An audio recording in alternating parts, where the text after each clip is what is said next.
the Vikings stand among history's most fearsome warriors. They sailed across cold northern seas in their longships. Have you ever wondered what drove these Norsemen to leave their homeland? What kind of leader could inspire such loyalty and terror across distant lands? Their culture celebrated bravery above all else. They believed dying in battle earned them a place in Valhalla. Among all Viking legends, one name rises above the rest. That name is Ragnar Lothbrok. His story shaped the entire Viking age. Tonight, we explore his complete tale. Let us begin our journey in the cold northern lands of Scandinavia. Picture yourself standing on a rocky coastline. The wind carries the salt of the sea. Grey clouds stretch across the sky like a blanket. The year is somewhere in the early 9th century. In this harsh and beautiful land, a legend was born. Ragnar Lothbrok. The name itself carries weight and mystery. In Old Norse, his name means something quite interesting. Lothbrok translates to hairy breeches or shaggy trousers. This unusual name would later connect to one of his most famous adventures. But we will come to that story in due time. For now, let us focus on the world that created this remarkable man. The sources that tell us about Ragnar are many and varied. They come from different times and different places. Some are Norse sagas written down centuries after his life. Others are chronicles from the lands he raided. The most important sources include the saga of Ragnar Lothbrok. There is also the tale of Ragnar's sons. We have Saxo Grammaticus and his great work called the Gesta Danorum. The Anglo-Saxon Chronicle mentions events connected to him as well. Now here is something important to understand. Historians have long debated whether Ragnar was one real person. Some scholars believe he might be a combination of several historical figures. Others think he was entirely real, but his deeds became exaggerated over time. The truth likely lies somewhere in between. What we can say is this: the legend of Ragnar Lothbrok had a massive impact on Viking history. Whether one man or many, his story matters deeply. According to the Norse sagas, Ragnar was born into royalty. His father was said to be Sigurd Ring. Sigurd Ring was a powerful king who ruled over parts of Denmark and Sweden. Some sources say Sigurd Ring was king of all Denmark. Others claim his kingdom was smaller but still significant. Sigurd Ring himself was a famous warrior. He reportedly won the Great Battle of Bravelir. This battle was one of the largest conflicts in Scandinavian legend. The Battle of Bravelir deserves some attention here. It helps us understand the world Ragnar was born into. This legendary battle supposedly took place around the year 750. Sigurd Ring fought against his uncle, King Harald Wartooth of Denmark. Harald Wartooth was an old and famous king. He had ruled for many decades. The battle was enormous by the standards of the time. Thousands of warriors from across Scandinavia joined the fight. In the end, Sigurd Ring emerged victorious. Harald Wartooth died in the battle. Some say Odin himself came to the battlefield and killed Harald. This was considered a great honour. It meant Harald would go directly to Valhalla. After this victory, Sigurd Ring became one of the most powerful rulers in the north. He controlled vast territories. His name was known and respected throughout Scandinavia. It was into this family of warriors and kings that Ragnar was born. From his earliest days, he was surrounded by tales of battle and glory. He grew up hearing songs about his father's great victory. He learned that courage and strength were the highest virtues. The sagas tell us that Ragnar showed promise from a very young age. He was strong and quick. He had a natural talent for fighting, but he also possessed something else. He had a sharp mind and a cunning nature. This combination would serve him well throughout his life. Many Vikings were brave. Many were strong, but Ragnar was also clever. He could think his way through problems that strength alone could not solve. Let us talk about the broader world of the Vikings during this time. Understanding their culture helps us understand Ragnar. The Norse people lived in a harsh environment. The winters were long and dark. The growing season was short. The land was often rocky and difficult to farm. These conditions shaped the Viking character. They learned to be tough and resourceful. They learned that survival required effort and sacrifice. The sea was central to Viking life. From their earliest days, Norse children learned to sail. They learned to read the winds and the waves. They learned to navigate by the stars. The long ship was perhaps the greatest Viking invention. These ships were engineering marvels. They were long and narrow with shallow draughts. This meant they could sail in both open ocean and shallow rivers. They could travel up rivers deep into foreign lands. This ability gave the Vikings a tremendous military advantage. Religion also shaped Viking society in profound ways. The Norse people worshipped many gods. At the head of their pantheon stood Odin, the All-Father. Odin was the god of wisdom, war, and death. He had sacrificed his eye to gain knowledge. He hung himself on the world tree Yggdrasil to learn the secrets of the runes. Odin was associated with poetry and magic as well as battle. He was a complex deity who valued wisdom as much as strength. Thor was another major god in the Norse pantheon. He was the god of thunder and storms. Thor was more straightforward than Odin. He was a protector of humanity. He fought against the giants who threatened the world. Common people often favoured Thor. He was seen as more approachable than the mysterious Odin. Thor's hammer, Mjolnir, was a powerful symbol. Many Vikings wore hammer pendants around their necks. Then there was Freya, goddess of love and fertility. There was Freyr, her brother, god of prosperity and good harvests. There was Tyr, the god of law and heroic glory. There was Loki, the trickster god who caused endless trouble. These gods and many others filled the Norse spiritual world. The Vikings believed the gods took active interest in human affairs. They made sacrifices and offerings to gain divine favour. The concept of fate was extremely important to the Vikings. They believed in the Norns, three powerful beings who controlled destiny. The Norns wove the threads of fate for all living things. Even the gods themselves were subject to fate. This belief gave Vikings a particular attitude toward life and death. They believed their time of death was already determined. This made them fearless in battle. If their time had come, nothing could save them. If their time had not come, nothing could kill them. This fatalistic worldview created warriors of extraordinary courage. Valhalla was the great hall of the slain. It was located in Asgard, the realm of the gods. Odin ruled over Valhalla. Warriors who died bravely in battle were chosen to go there. The Valkyries, female spirits who served Odin, flew over battlefields. They selected the worthiest fallen warriors. These chosen ones, called the Einherjar, would feast and fight in Valhalla. They would prepare for Ragnarok, the final battle at the end of the world. This belief made death in battle something to embrace rather than fear. A glorious death was the highest achievement a warrior could hope for. Now let us return to young Ragnar.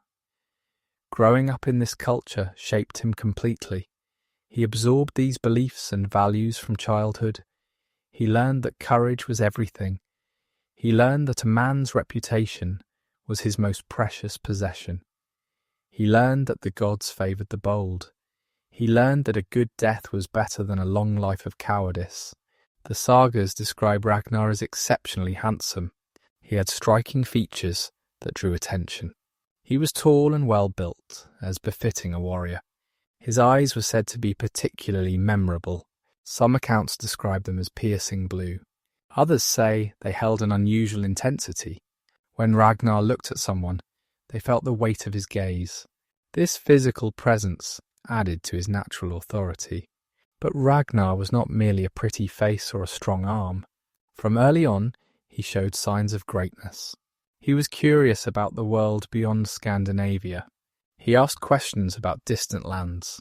He wanted to know what lay across the seas. This curiosity would later drive him to become one of history's most famous raiders. He was not content to simply rule his father's kingdom. He wanted to see what else the world had to offer. The young Ragnar also showed early signs of ambition. He was not satisfied with being merely a prince. He wanted to earn his own glory. He wanted to make his own name. In Viking society, this was the proper attitude for a young man. Inherited status meant something, but personal achievement meant more. A man was judged by what he did, not just who his father was. Ragnar understood this from the beginning. Training for war began early in Viking society. Boys learned to fight almost as soon as they could walk. They started with wooden swords and shields. As they grew, they graduated to real weapons. They learned the sword and the axe. They learned the spear and the bow. They learned to fight with shield and without. They learned individual combat and group tactics. By the time they reached adulthood, Viking men were highly skilled warriors. Ragnar excelled in all aspects of this training. He was naturally gifted with weapons. He had quick reflexes and good instincts. He could read an opponent's movements and react accordingly. But he also worked hard to improve his skills. He practiced constantly. He sought out the best warriors to train with. He was not content with being merely good. He wanted to be the best. The sagas mention that Ragnar had a particular fondness for the spear. This was fitting, as the spear was associated with Odin. Odin's own weapon was the great spear, Gungnir. A skilled spearman could keep opponents at distance. He could strike quickly and withdraw. The spear required less metal than a sword, making it more common, but in the hands of a master it was deadly. Ragnar became such a master. He also became skilled with the sword. Viking swords were precious weapons. They took great skill to forge. A good sword was often passed down through generations. It might be given a name and treated almost as a living thing. Ragnar would eventually possess several famous swords. These weapons became part of his legend. They were said to have magical properties. Whether this was true or merely poetic exaggeration, we cannot say. As Ragnar grew into manhood, his father's kingdom prospered. Sigurd was a successful king. He maintained peace within his borders. He defended against external threats. He administered justice fairly. Under his rule, the people lived well. Trade flourished. The kingdom grew stronger. But Sigurd was aging. The time would come when he could no longer rule. Everyone knew that Ragnar would eventually take his place. Some sources suggest that Ragnar had brothers. The exact number and names vary between accounts. This was common in the sagas. Different versions of stories often contradicted each other. What seems clear is that Ragnar eventually emerged as the primary heir. Whether this was because he was the eldest son or because he proved himself most worthy, we cannot be certain. Perhaps it was a combination of both. The transition of power from father to son was not always smooth in Viking society. Sometimes brothers fought over their inheritance. Sometimes powerful nobles challenged young kings. The early years of a new reign were often dangerous. A young king had to prove himself quickly. He had to show that he was worthy of his position. Failure could mean death or exile. Success could mean glory and power beyond imagining. As we close this first chapter, let us consider where Ragnar stood. He was a young man of royal blood. He had been trained from childhood for war and leadership. He had natural gifts of strength, intelligence, and charisma. He lived in a culture that celebrated bold deeds and martial prowess. The stage was set for his rise to greatness, but the path ahead would not be easy. It would be filled with challenges and dangers. It would require all of his skills and more. In the next chapter, we will see how Ragnar began to make his name. We will see his first great adventures and the deeds that started his legend. The transformation from prince to legend does not happen overnight. It requires proving oneself through deeds. It requires facing challenges that test every aspect of a person. For Ragnar Lothbrok, this transformation began in his youth. The sagas tell us of his early adventures. These stories reveal the character of the man he would become.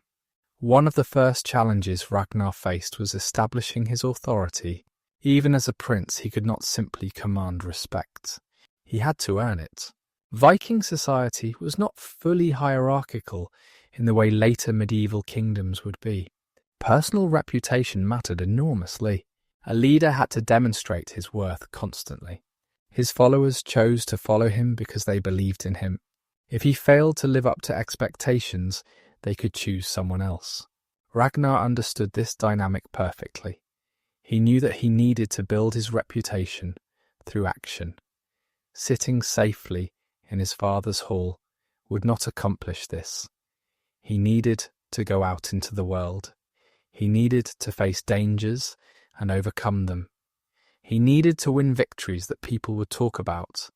Only then would he have the standing to lead great expeditions.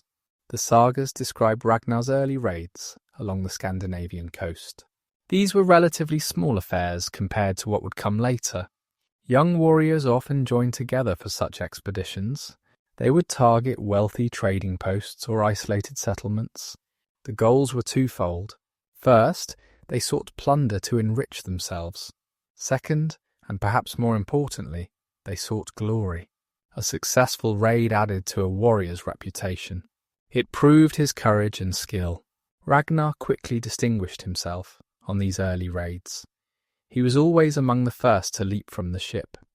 He was always in the thickest of the fighting. He showed no fear, even when outnumbered. His fellow warriors noticed these qualities. They began to speak of him with admiration. Word spread that Sigurd Ring's son was a warrior of exceptional promise. But Ragnar wanted more than coastal raids. He had heard stories of lands far to the west and south. He knew that great wealth existed in those places. The monasteries of Britain and Ireland were said to hold treasures beyond imagining. The kingdoms of Francia were rich and prosperous.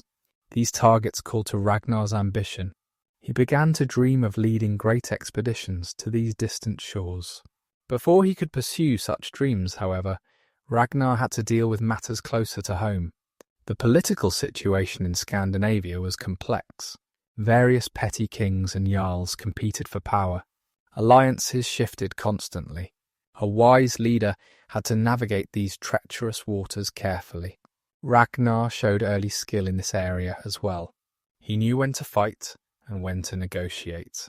He knew how to make friends and how to neutralize enemies. One story from this period involves a conflict with a neighbouring jarl. This jarl had been raiding villages under Sigurd Ring's protection. He believed that the ageing king would not respond. He thought he could take what he wanted without consequence.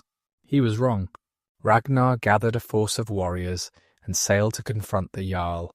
The battle that followed was fierce but brief. Ragnar's forces won decisively. The jarl himself fell to Ragnar's spear.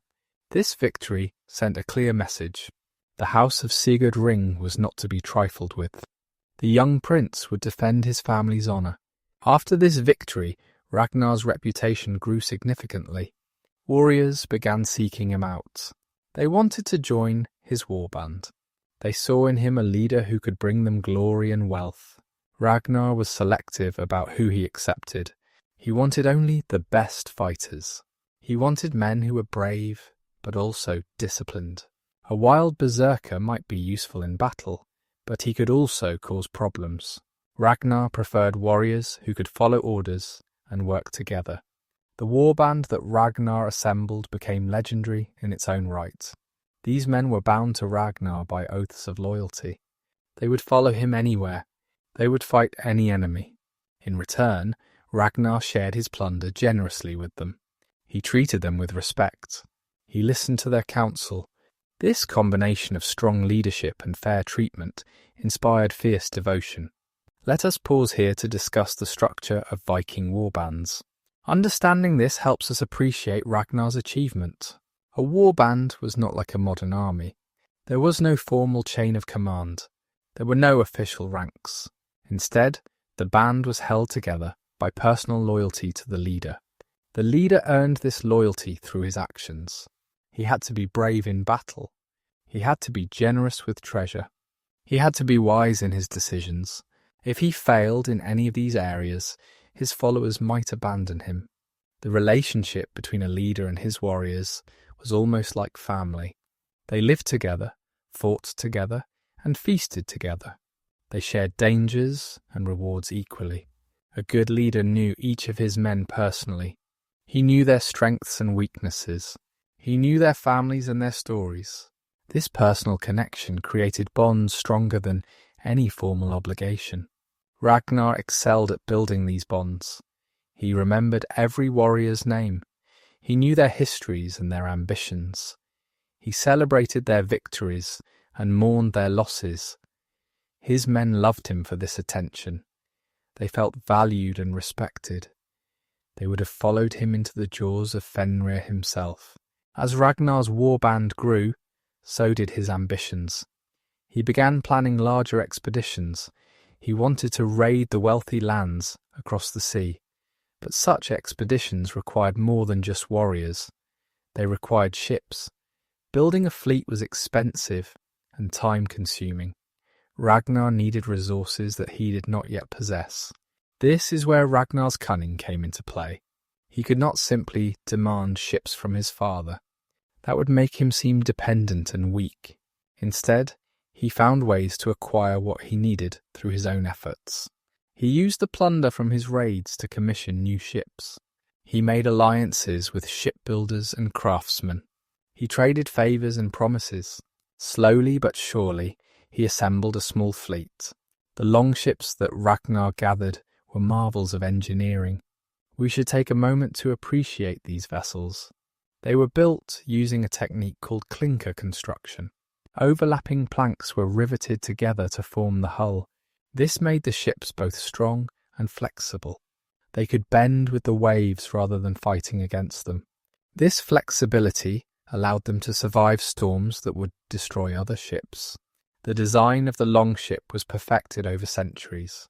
The Vikings had been seafarers for generations. Each generation improved upon the designs of their ancestors. By Ragnar's time, the longship had reached near perfection. It was fast and manoeuvrable. It could sail in shallow water or deep ocean. It could be rowed when the wind failed. It could be carried overland between waterways. No other ship of the era could match its versatility. The prow of a longship often featured a carved dragon head. This was both decorative and symbolic. The dragon head was meant to frighten enemies. It also had spiritual significance. The Vikings believed it could ward off evil spirits. When approaching friendly shores, the dragon head was sometimes removed. This was a sign of peaceful intentions. When approaching enemy territory, the dragon head remained in place. It announced that the Vikings had come to fight. Ragnar's ships were among the finest of their kind. He spared no expense in their construction. He hired the best shipwrights. He used the finest materials. His flagship was particularly magnificent. It was larger than most longships. It could carry more warriors and more supplies. Its dragon head was carved with exceptional skill. When Ragnar's fleet sailed, his flagship led the way. All who saw it knew that a great leader was approaching. With his warband assembled and his fleet ready, Ragnar began his first major expedition. The target was the coast of what is now northern Germany. This area was home to various Saxon and Frisian peoples. They had trading settlements that contained considerable wealth. More importantly, they were not yet prepared for Viking raids. They did not expect attacks from the sea. Their defences were oriented toward land-based threats. Ragnar's fleet crossed the North Sea with favourable winds. The journey took several days. During this time, Ragnar kept his men focused and disciplined. He reviewed their battle plans. He made sure everyone knew their role. When they finally sighted land, his warriors were ready. The raid was a complete success. Ragnar's forces struck quickly and decisively. They overwhelmed the defenders before any organised resistance could form. They seized gold, silver, and other valuables. They took prisoners who could be ransomed or sold as slaves. Then they withdrew to their ships before any larger force could arrive. It was a textbook Viking raid. The plunder from this expedition was substantial. Ragnar distributed it fairly among his men. He kept a larger share for himself, as was customary for a leader. But he made sure everyone received something. This generosity reinforced his men's loyalty. They had risked their lives for him. They had been rewarded handsomely. They would be eager to follow him again. News of Ragnar's successful raid spread quickly. Other warriors heard about the wealth he had won. They heard about his courage and leadership. More men came seeking to join his band. Ragnar's following continued to grow. He was becoming a figure of significance in the Viking world. But Ragnar was not satisfied with one successful raid. He immediately began planning the next expedition. This time, he would aim for an even richer target. He had heard stories about the monasteries of Britain. These religious communities were said to hold incredible treasures, gold crosses and silver chalices, jewelled book covers, and precious relics. All of this wealth was guarded by unarmed monks. It seemed almost too easy. The first major Viking raid on Britain had occurred in 793 at Lindisfarne. This attack shocked the Christian world. It seemed to come from nowhere. The monks had no warning and no defence. The Vikings killed many of them and carried off everything of value. This raid opened the eyes of Scandinavian warriors everywhere. They realised that Britain was vulnerable. They realised that great wealth awaited those bold enough to take it. By Ragnar's time, the raids on Britain had become more frequent. Various Viking leaders had already struck the British coast, but there was still much wealth to be had. The monasteries continued to accumulate treasures. The British kingdoms remained divided and weak. Opportunities abounded for a skilled raider. Ragnar gathered his fleet and set sail for Britain. The crossing was longer than his previous expedition. The North Sea could be treacherous. Storms could arise suddenly. Navigation required skill and experience. But Ragnar and his men were equal to the challenge. They reached the British coast without incident. The raids that followed added greatly to Ragnar's legend. He struck multiple targets along the coast. He moved quickly, never staying in one place long enough for the local lords to organise a response. His warriors fought with discipline and ferocity. They took everything of value and left destruction in their wake. One particular raid stands out in the accounts. Ragnar's forces attacked a wealthy monastery in the kingdom of Northumbria. The monks had no chance against the Viking warriors. They were cut down or captured. The monastery's treasury was emptied. Ancient manuscripts were destroyed or carried off. The church itself was set ablaze. For the monks, it was a catastrophe. For Ragnar, it was another successful raid. The treasures Ragnar brought back from Britain were impressive. Gold and silver filled his ships. Precious gems sparkled in the northern light. Fine fabrics and rare spices added to the haul. His men were wealthy beyond their dreams. Ragnar himself had accumulated a fortune, but more importantly, his reputation had grown to new heights. People began to speak of Ragnar as one of the great Viking leaders. His name was known throughout Scandinavia. Warriors from distant regions came to join his band. Kings and jarls sought his friendship, or at least his neutrality. Ragnar had risen from promising prince to genuine power in the Viking world. As this chapter closes, we see Ragnar at a crucial point in his life. He had proven himself as a warrior and a leader. He had accumulated wealth and followers. He had made a name that would echo through history. But his greatest adventures still lay ahead. The challenges he would face would test him in ways he could not yet imagine.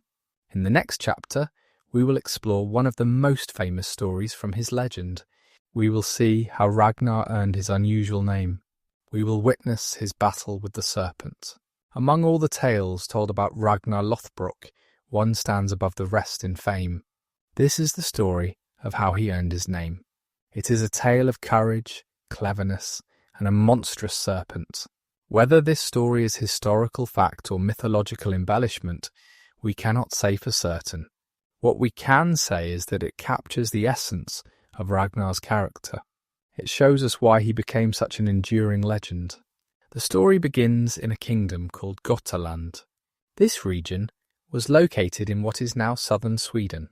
It was ruled by a jarl named Herud. Some versions of the tale call him a king rather than a jarl. The distinction matters less than the story itself. Herud was a powerful lord with a beautiful daughter. Her name was Thora. She was said to be the fairest maiden in all the land. Thora's beauty was legendary throughout Scandinavia. Men came from distant regions just to glimpse her. Her hair was like spun gold. Her eyes were the blue of a summer sky. Her skin was fair and flawless. But Thora was more than just beautiful. She was also intelligent and spirited. She was not content to simply sit and be admired. She had her own thoughts and opinions. This made her even more attractive to worthy suitors. Herud loved his daughter dearly. He wanted to protect her and make her happy. One day, he gave her a special gift. It was a small serpent, a lindworm, that he had obtained from distant lands. The creature was unusual and exotic. It was meant to be a pet, a curiosity for Thora to enjoy. At first, the serpent was tiny. It could coil in the palm of her hand. Thora was delighted with the gift. She kept the serpent in a small box in her chamber. But something strange began to happen. The serpent started to grow. At first, the growth was barely noticeable. The creature seemed slightly larger each week. Thora thought nothing of it. She simply moved it to a larger container. But the growth continued. The serpent grew larger and larger. Soon it was too big for any box. Thora had to keep it in a separate room. Still it continued to grow. As the serpent grew, its nature changed as well. It became aggressive and dangerous. It began to demand food constantly. At first, Thora fed it small animals. Then it required larger prey. Eventually, it was consuming entire oxen. The creature had become a monster. It was no longer a pet. It was a terror. The serpent grew so large that it coiled around Herod's great hall. Its body was thick as a tree trunk. Its scales were hard as iron. Its eyes glowed with malevolent intelligence. Its breath was poisonous. Anyone who approached too close fell ill and died. The monster had taken Thora prisoner in her own home. She could not leave the hall without passing the serpent. She was trapped. Herod was desperate.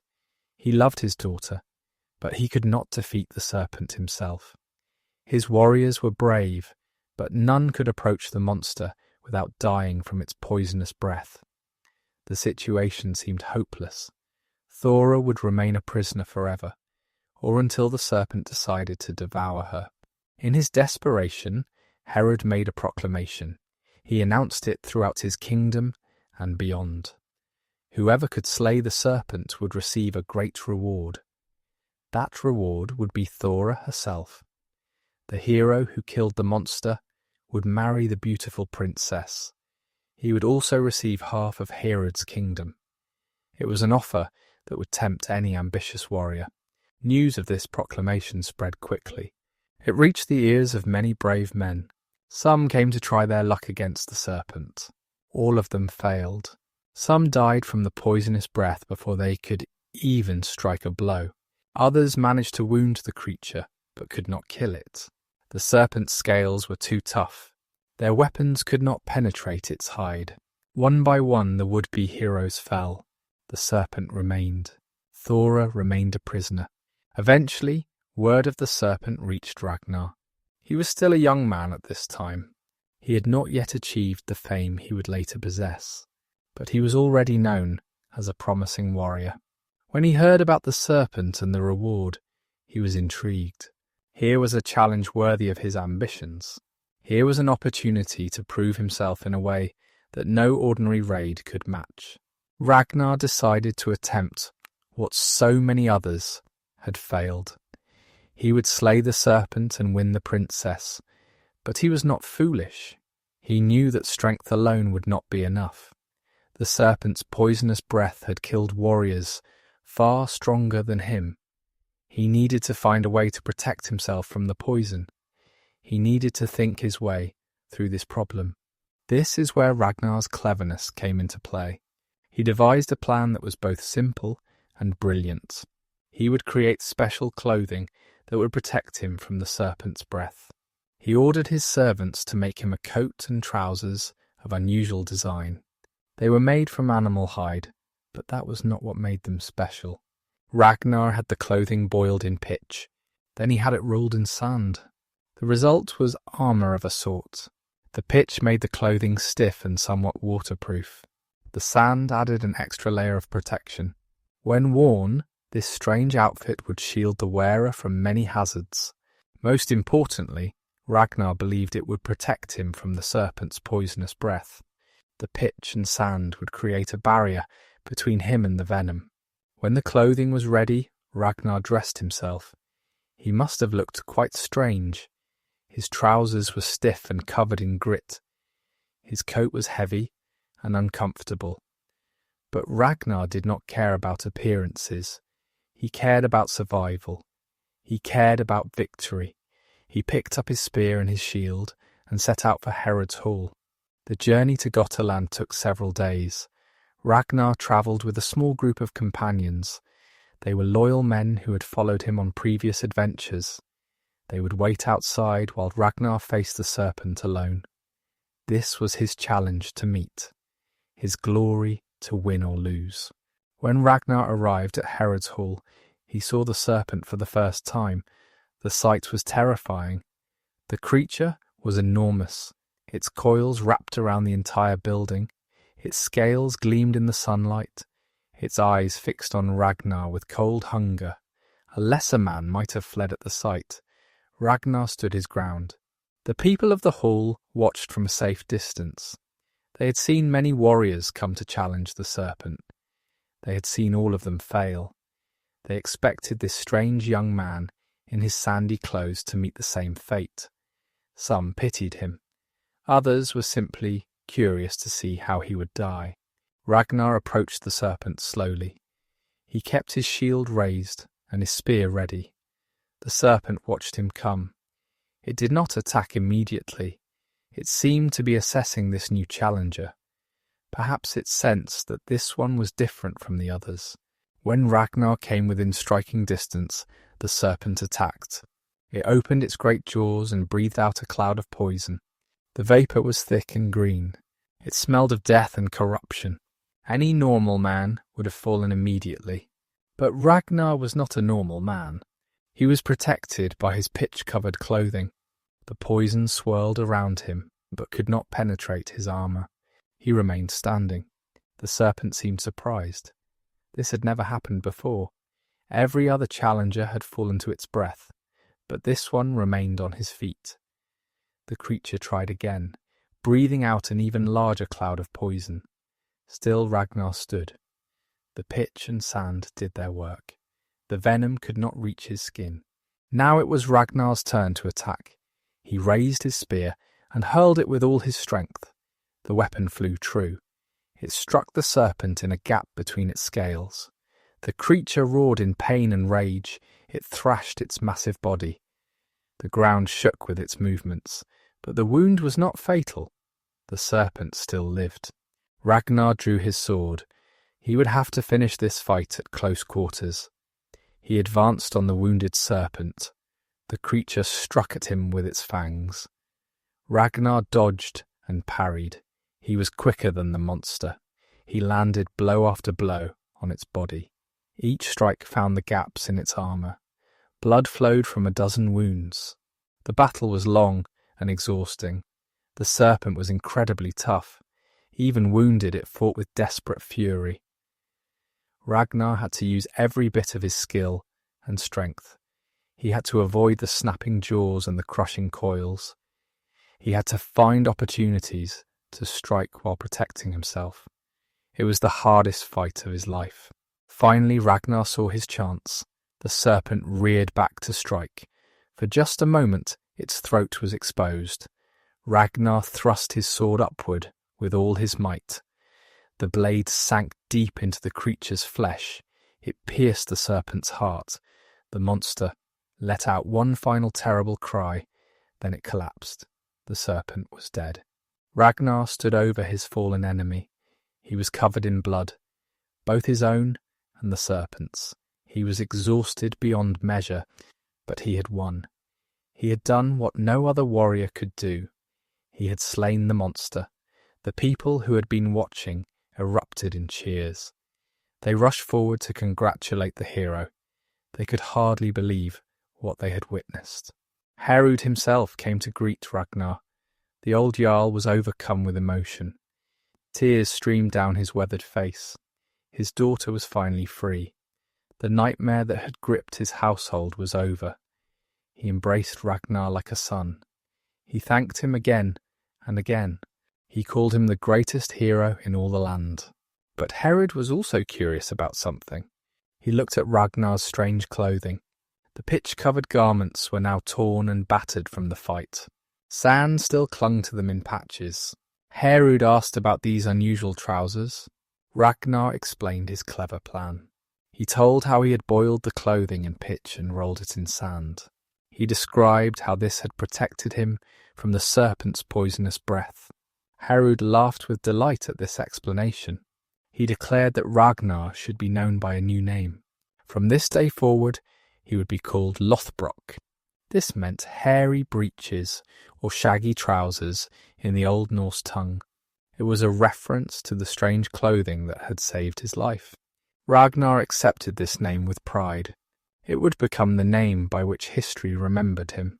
True to his word, Herod gave Ragnar his promised reward. Thora was brought forth from the hall. She had watched the battle from a window. She had seen Ragnar's courage and skill.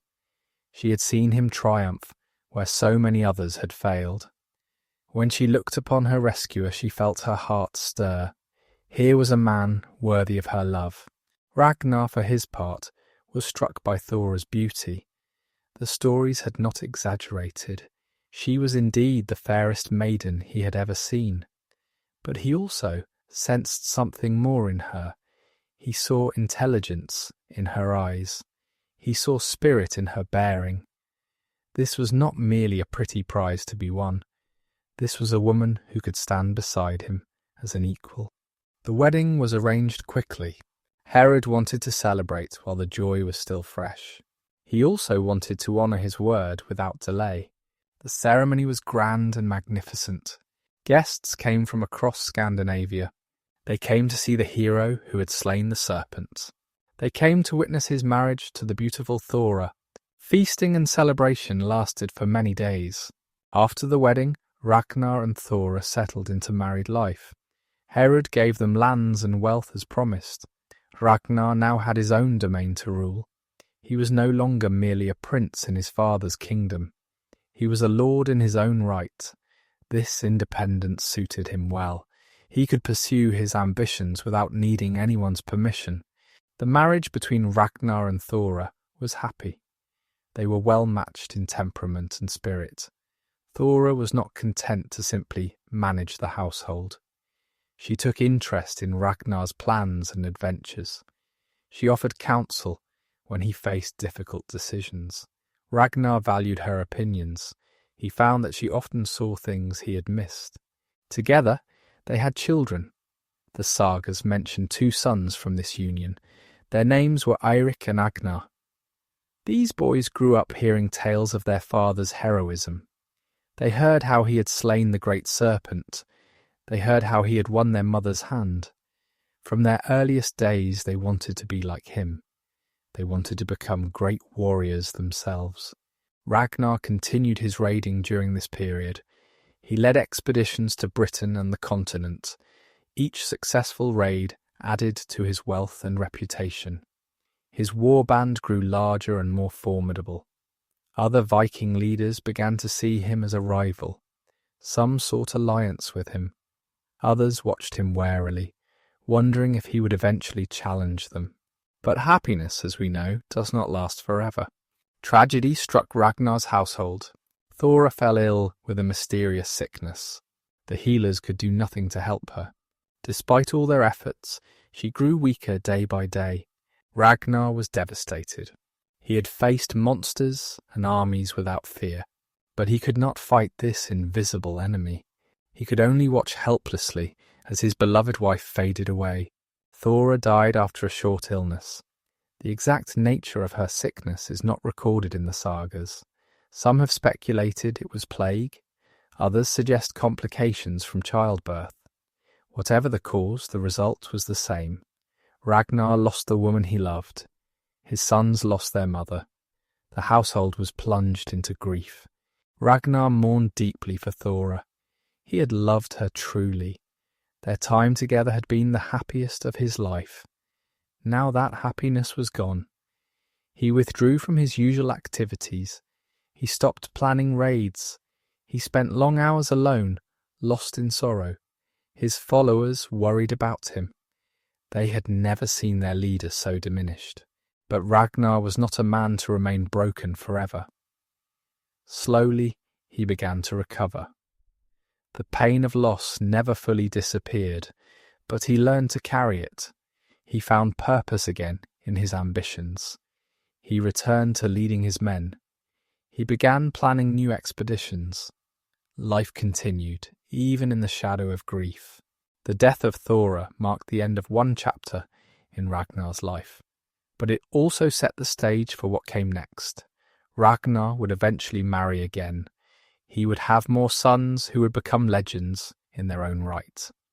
The story of Ragnar Lothbrok was far from over. In fact, some of his greatest adventures still lay ahead. The story of Ragnar Lothbrok cannot be told without understanding his family. His wives and children played crucial roles in his legend. They shaped his decisions and his legacy. In this chapter, we will explore Ragnar's marriages in detail. We will meet the remarkable women who shared his life. We will introduce the sons who would carry his name into history. We have already discussed Thora, Ragnar's first wife. She was the daughter of Jarl Herud. Ragnar won her by slaying the great serpent. Their marriage was happy, but tragically short. Thora gave Ragnar 2 sons, Eirik and Agnar, before her untimely death. These boys would grow to be warriors themselves. They would follow in their father's footsteps, but their stories would end in tragedy, as we shall see. After mourning Thora, Ragnar eventually sought a new wife. The circumstances of how he found her vary between different sources, but all the sources agree on one thing. His second wife was one of the most remarkable women in Norse legend. Her name was Aslaug. Some sources call her Kraka or Randalin, but Aslaug is the name most commonly used. Aslaug's own origin story is extraordinary. According to the sagas, she was the daughter of 2 legendary figures. Her father was Sigurd the Dragon Slayer. This was the same Sigurd who killed the dragon Fafnir. He was one of the greatest heroes in all of Norse mythology. Her mother was Brynhild, a famous shield maiden and Valkyrie. These were no ordinary parents. Aslaug came from a lineage of heroes, but Aslaug's early life was marked by hardship. Her parents both died when she was young. The circumstances were tragic and complicated. Sigurd was betrayed and killed. Brynhild took her own life in grief. The orphaned Aslaug was taken in by her mother's foster father, a man named Hymir. He was a simple harpist, not a warrior or a king. He knew that powerful enemies might seek to harm Sigurd's daughter, so he hid her identity. Hymir concealed little Aslaug inside his harp. This was a large instrument, big enough to hide a small child. He travelled from place to place, posing as a wandering musician. No one suspected that he carried a precious cargo. For years he kept Aslaug safe and hidden, but eventually tragedy struck again. Hymir came to a farm in Norway. The farmers were a couple named Aelle and Grima. They seemed hospitable at first. They offered Hymir food and shelter, but they noticed that his harp seemed unusually heavy. Greed entered their hearts. They wondered what treasures the harp might contain. That night, while Hymir slept, they murdered him. When Aelle and Grima opened the harp, they found not treasure, but a child. Little Aslaug looked up at them with frightened eyes. The farmers were surprised, but not disappointed. A child could be useful. They could raise her as a servant. They could put her to work on the farm. They decided to keep her. Aelle and Grima gave Aslaug a new name. They called her Kraka, which meant crow. They dressed her in rags and covered her face with soot. They wanted to hide her beauty. They feared that if anyone saw how lovely she was, questions would be asked. So they made her appear ugly and common. They treated her as a slave, not a daughter. Aslaug grew up in these harsh conditions. She worked hard every day. She tended animals and did household chores. She was given little food and less kindness. But despite everything, she survived. More than that, she thrived in secret ways. She was intelligent and observant. She learned everything she could about the world around her. She never forgot who she truly was. As Aslaug grew into womanhood, her beauty became impossible to hide. No amount of soot could disguise her grace and loveliness. People who saw her began to whisper. They wondered how such a beautiful woman came to live on a simple farm. They wondered why she was treated like a servant. Rumours spread across the land. Now we come to how Ragnar and Aslaug met. Ragnar was sailing along the coast of Norway. He and his men needed to stop for supplies. They sent some crew members ashore to bake bread. These men encountered Aslaug at the farm. Despite her dirty appearance, they could see her beauty. They were so distracted by her that they burned the bread. When the men returned to the ship with ruined bread, Ragnar demanded an explanation. They told him about the beautiful woman they had seen. They described her grace and loveliness. Ragnar was intrigued. He decided to test this woman's wisdom as well as her beauty. He sent a message to her with a riddle. Ragnar's message was a challenge. He asked Aslaug to come to him, but she must come neither dressed nor undressed. She must come neither hungry nor full. She must come neither alone nor with a companion. It seemed like an impossible task. How could anyone fulfill such contradictory conditions? But Aslaug was clever. She understood that this was a test of her wit. She thought carefully about the riddle. Then she devised a solution. She wrapped herself in a fishing net, so she was neither dressed nor undressed.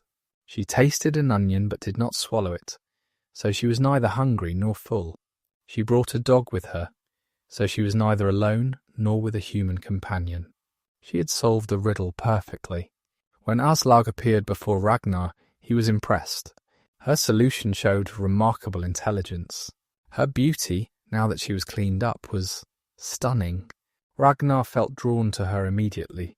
He asked her to become his wife. Aslaug agreed, but she made one condition. She asked Ragnar to wait until they returned to his homeland. She wanted their marriage to be proper and formal. Ragnar agreed to wait, but his patience was limited. He was a man of strong passions. He found it difficult to be near Aslaug without being with her. Eventually, he broke his promise. He and Aslaug were together before their official marriage. This would have consequences later. But for now, Ragnar was simply happy to have found such a remarkable woman. When they reached Ragnar's homeland, the wedding took place. It was a grand celebration, though perhaps not as grand as his first wedding to Thora. Ragnar was already a famous and powerful man. His new wife was mysterious and beautiful. People were curious about where she had come from. Aslaug kept her true identity secret for now. She was content to be known simply as Kraka. The marriage between Ragnar and Aslaug was passionate and productive. They had many sons together. The exact number varies between sources, but several names appear consistently in the sagas. These sons would become some of the most famous Vikings in history. Let us introduce them now. The first son of Ragnar and Aslaug was named Ivar. He would become known as Ivar the Boneless. This nickname has puzzled historians for centuries. Some believe it referred to a physical condition. Perhaps Ivar had some form of disability that affected his bones or legs. Others think it was metaphorical. Perhaps it referred to his flexibility in battle or in strategy. Whatever the reason, Ivar would become the most cunning of Ragnar's sons. He would lead armies and conquer kingdoms. His intelligence was legendary. The second son was Bjorn. He would become known as Bjorn Ironside. This nickname was more straightforward. It referred to his toughness in battle. Bjorn was said to be so strong that weapons could not harm him. His skin seemed as hard as iron. Whether this was literal truth or poetic exaggeration, Bjorn was certainly a formidable warrior. He would lead expeditions to distant lands. He would raid as far as the Mediterranean Sea. The third son was Hvitserk. His name meant white shirt. The origins of this name are unclear. Perhaps he favoured wearing white clothing. Perhaps there was some other reason lost to history. Hvitserk was a brave warrior like his brothers. He would play important roles in the events that followed Ragnar's death. His fate would be dramatic and memorable. The fourth son was Sigurd. He would become known as Sigurd's Snake in the Eye. This unusual nickname came from a distinctive birthmark. Sigurd was born with a mark in his eye that resembled a serpent. Some saw this as a sign of his heritage. His mother Aslaug was the daughter of Sigurd the dragon slayer. The snake in his eye connected him to his grandfather's famous deed. Sigurd's Snake in the Eye would become a king in his own right.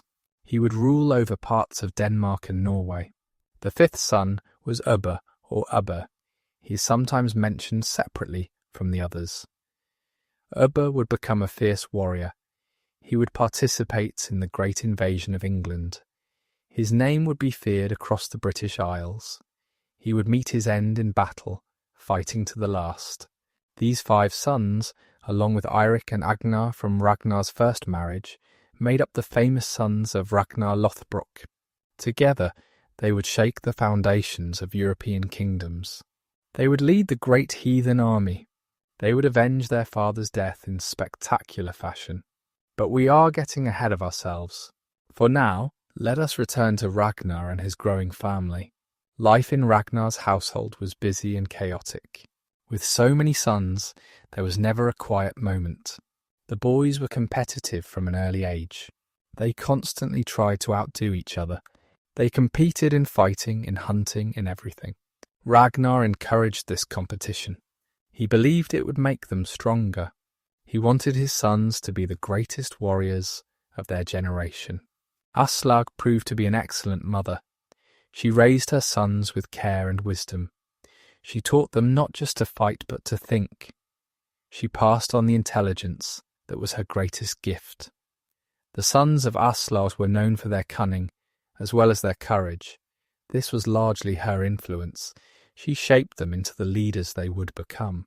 At some point, Aslaug revealed her true identity to Ragnar. She told him that she was not merely Kraka, a farm girl. She was Aslaug, daughter of Sigurd and Brynhild. She was descended from heroes and legends. Ragnar was amazed by this revelation. His wife was even more remarkable than he had known. Their children carried the blood of dragon slayers. This revelation came about because of a challenge to Aslaug's honour. Some of Ragnar's men doubted her noble claims. They whispered that she was just a peasant girl who had gotten lucky. Aslaug was offended by these whispers. She decided to prove her heritage. She announced that her next child would be born with a special sign. The child would bear a mark that proved his legendary ancestry. When Sigurd's Snake in the Eye was born, he had the serpent mark in his eye. This was the proof Aslaug had promised. No one could doubt her claims. After that, she was accepted as the noble woman she truly was. Her position in Ragnar's household was secure, but not everything in the household was harmonious. There were tensions between Ragnar's sons from different mothers. Eirik and Agnar were the children of Thora. They were older than the sons of Aslaug. They had known their father longer, but they were also fewer in number. The sons of Aslaug were many and ambitious. Competition between the groups was inevitable. Ragnar tried to be fair to all his sons. He loved them all, regardless of their mothers.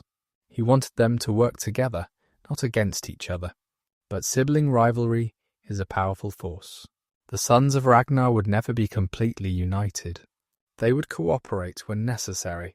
They would fight side by side against common enemies. But there would always be an undercurrent of competition. The sagas also mention other women in Ragnar's life. Some sources suggest he had additional wives or concubines. This was not unusual for a powerful Viking lord. Polygamy was accepted in Norse society, at least for those wealthy enough to support multiple households. But Thora and Aslaug remain the most important women in Ragnar's story.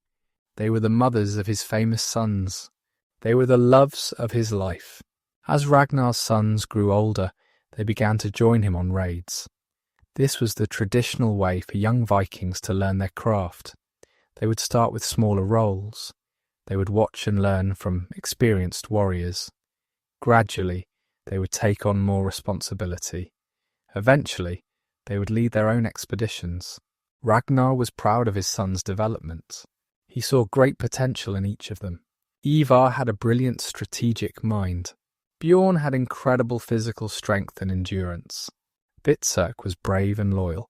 Sigurd was wise beyond his years. Ubba was fierce and fearless. Even Eirik and Agnar, the sons of Thora, were capable warriors. Ragnar believed his legacy was secure. His sons would carry his name to glory. But Ragnar also felt something else. He felt the pressure of his sons' rising reputations. As they grew more famous, people began to compare them to their father. Some whispered that the sons had already surpassed the father. This was painful for Ragnar to hear. He was a proud man. He did not want to be overshadowed by his own children. This competitive feeling would drive Ragnar to take greater risks. He would seek out more dangerous challenges. He would attempt feats that younger men might hesitate to try. He wanted to prove that he was still the greatest Viking of his age. This desire for glory would eventually lead to his downfall. But that part of the story comes later. For now, let us appreciate the family that Ragnar built. It was a remarkable collection of individuals. 2 legendary wives, 7 famous sons. Together, they formed a dynasty that would shape the course of history. The house of Ragnar Lothbrok would leave an indelible mark on the world. Their deeds would be remembered for 1,000 years and more. The raids that made Ragnar Lothbrok truly famous were those directed at Francia. This was the kingdom of the Franks, roughly corresponding to modern France. It was one of the wealthiest and most powerful realms in Europe. It was also the successor to much of the old Roman Empire in the west. Raiding Francia was not for the faint of heart, but the rewards were potentially enormous. To understand these raids, we must first understand Francia itself. The kingdom had been united under Charlemagne, one of history's greatest rulers. Charlemagne had built an empire stretching from Spain to Germany. He had been crowned Emperor of the Romans by the Pope in the year 800. His realm was the most powerful Christian state in Europe. But Charlemagne died in 814. His empire did not long survive him. His son Louis the Pious inherited the throne. Louis was a capable ruler but faced constant challenges. His own sons fought against him and against each other. The empire began to fracture. By the time of Ragnar's major raids, Francia was divided and weakened. This division was a gift to Viking raiders.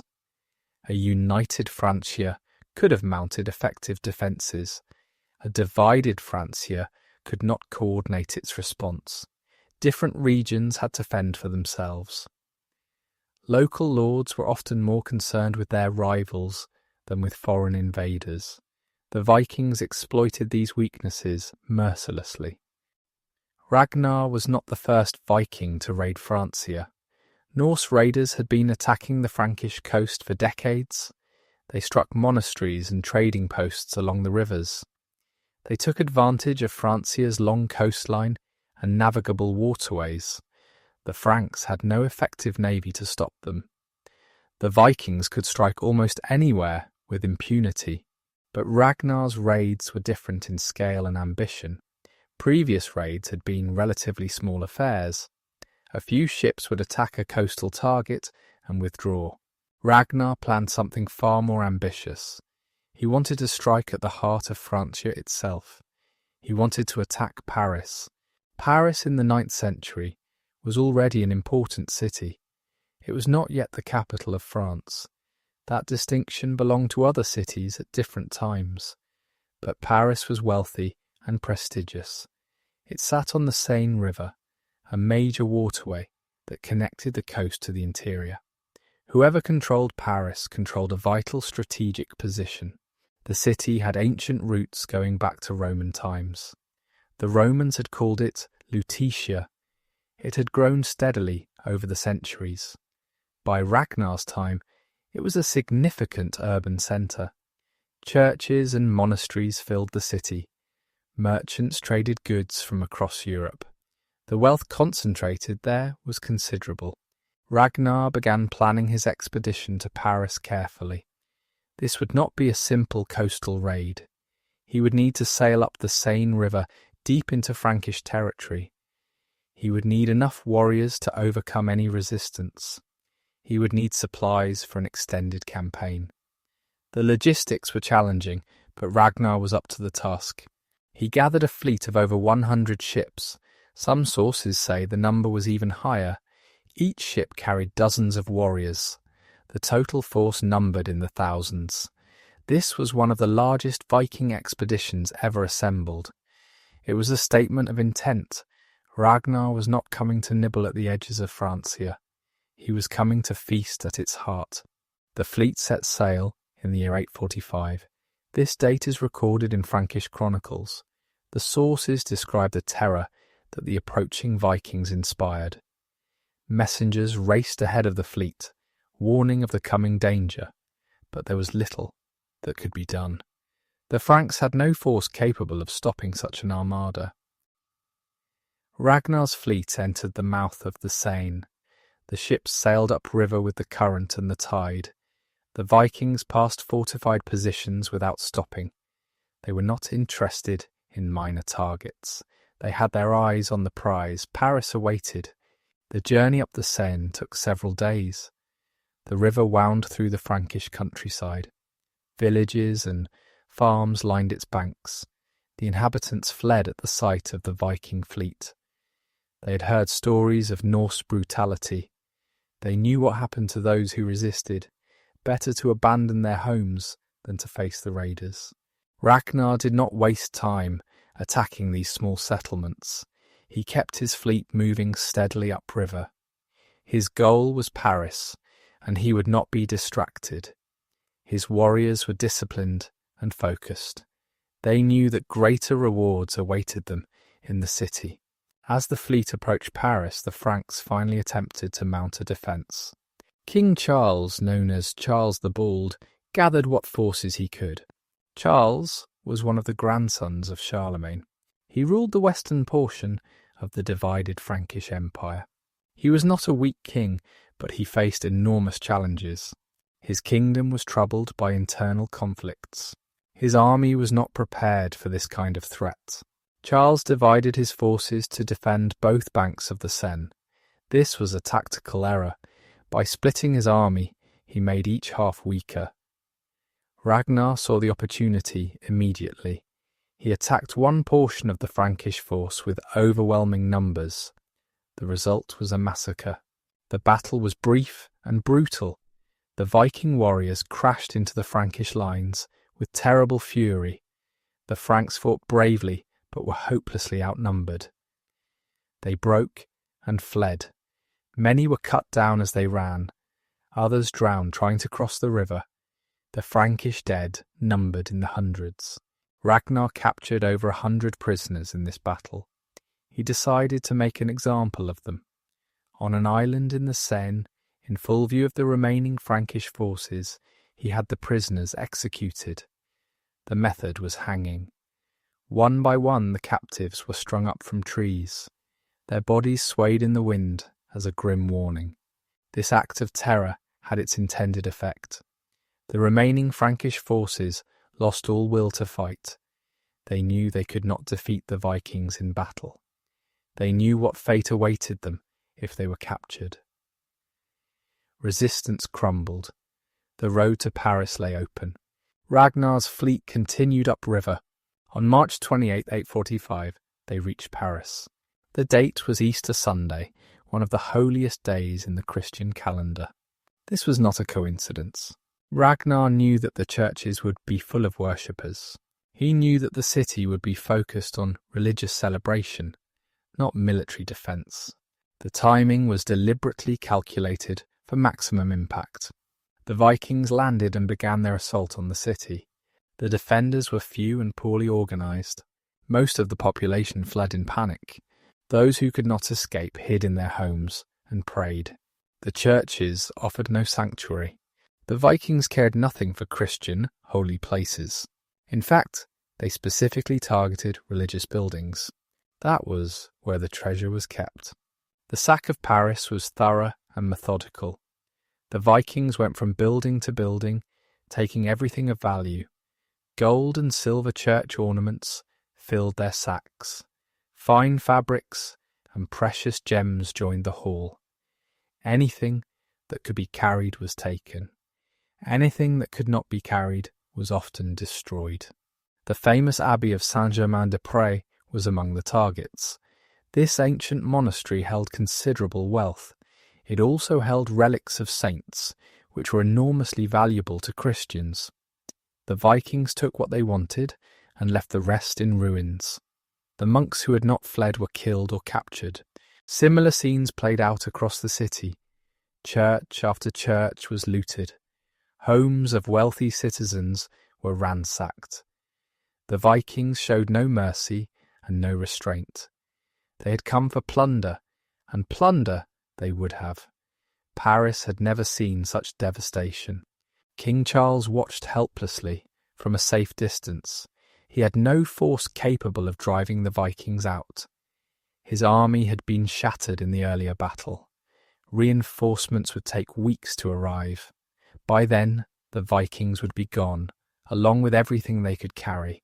Charles made a decision that would set a fateful precedent. He decided to pay the Vikings to leave. He offered Ragnar a massive sum of silver to withdraw from Paris and depart Francia. The amount was 7,000 pounds of silver. This was an enormous fortune. It represented the wealth of an entire kingdom. This payment became known as Dangeld. The term literally meant Danish payment or Dane tribute. It would become a common practice in the years ahead. Whenever Vikings threatened a city or kingdom, rulers would offer payment to make them go away. It was essentially protection money on a national scale. Ragnar accepted the payment. He had achieved everything he set out to do. He had proven that even the mightiest Christian kingdom could not stop him. He had taken incredible plunder. He had humiliated the Frankish king. And now he was being paid a fortune simply to leave. It was a complete and total victory. The Vikings loaded their ships with treasure and began the journey home. They sailed back down the Seine to the sea. They crossed the waters to Scandinavia. When they arrived home, they were greeted as heroes. The wealth they brought back was staggering. Ragnar's reputation reached new heights. He was now the most famous Viking in the world. But the raid on Paris had consequences beyond immediate plunder. It demonstrated the vulnerability of Christian Europe to Viking attacks. It showed that even major cities could be taken. It encouraged other Viking leaders to launch their own ambitious expeditions. The raid on Paris was a turning point in the Viking Age. For the Franks, the raid was a humiliation and a wake-up call. Charles the Bald realised that his kingdom needed better defences. He began building fortifications along the rivers. He established a system of warning beacons. He tried to create a more effective military response. These measures would take years to implement. In the meantime, the Vikings would continue to raid. The payment of Darngeld also had unintended consequences. It taught the Vikings that raiding could be profitable even without fighting. Why risk lives in battle when you could simply threaten and be paid to leave? Future Viking expeditions would often seek Darngeld rather than direct plunder. This made the raids more frequent, not less. The Franks had created a perverse incentive. Ragnar himself returned to Francia multiple times after 845. The success of his first major raid inspired him to try again. Each time, he found opportunities for plunder. Each time, he added to his wealth and fame. The Frankish chronicles record his raids with a mixture of fear and grudging respect. He was their greatest enemy, but they could not help admiring his audacity. The raids on Francia also brought Ragnar into contact with Frankish culture. The Vikings were not merely destroyers. They were also curious about the world around them. They observed Frankish technology and tactics. They learned about Christian beliefs and practices. Some of this knowledge filtered back to Scandinavia. The cultural exchange went both ways. Some Vikings even converted to Christianity during this period. The Frankish kings sometimes required baptism as part of peace agreements. Vikings who converted gained certain advantages. They could trade more easily with Christian merchants. They could settle in Christian lands without persecution. Whether these conversions were sincere or merely practical is hard to say. Probably both motivations played a role. Ragnar himself never converted to Christianity. He remained devoted to the old Norse gods throughout his life. He believed in Odin and Thor and Freya. He expected to go to Valhalla when he died. The Christian god held no appeal for him. He had seen how easily Christian kingdoms fell to Viking raids. He concluded that the Norse gods were more powerful. The raids on Francia established Ragnar as the preeminent Viking leader of his age. Other Norse chieftains looked to him for inspiration and guidance. Some sought to ally with him. Others tried to emulate his success. The Viking world had found its greatest champion. His name was spoken with awe from Norway to Denmark to Sweden. But fame brings its own dangers. Ragnar had made powerful enemies. The Franks would not forget what he had done to them. They would seek revenge when the opportunity arose. Other Viking leaders were jealous of his success. They might try to bring him down. Even his own sons were growing in power and ambition. The higher Ragnar rose, the further he had to fall. The events of 845 were dramatic enough, but they were only the beginning of the Viking assault on Paris. The city would face even greater threats in the years to come. The most famous of these was the Great Siege of 885 to 886. While Ragnar himself was likely dead by this time, his legacy shaped these events. His sons and their followers carried on his work. Let us set the scene for this legendary siege. 40 years had passed since Ragnar's raid. The political situation in Francia had changed considerably. The Carolingian dynasty, descended from Charlemagne, was in decline. The kingdom remained divided and troubled. But Paris itself had grown in importance. It was now more clearly the heart of the Western Frankish realm. The city had also improved its defences since Ragnar's time. Bridges had been built across the Seine. These bridges were fortified with towers. They were designed to block Viking ships from sailing upriver. The Parisians had learned from past disasters. They were determined not to be caught unprepared again. The Viking force that arrived in 85 was enormous. It was led by a chieftain named Sigurd, though other leaders were also involved. Some sources suggest that sons of Ragnar participated in this expedition. The fleet numbered in the hundreds of ships. The army it carried was estimated at 30,000 warriors or more. This was not a raid. This was an invasion. The Vikings arrived at Paris in late November 885. They found the city better defended than expected. The fortified bridges blocked their passage up the Seine. The defenders, though outnumbered, were determined to resist. The stage was set for one of the most famous sieges in medieval history.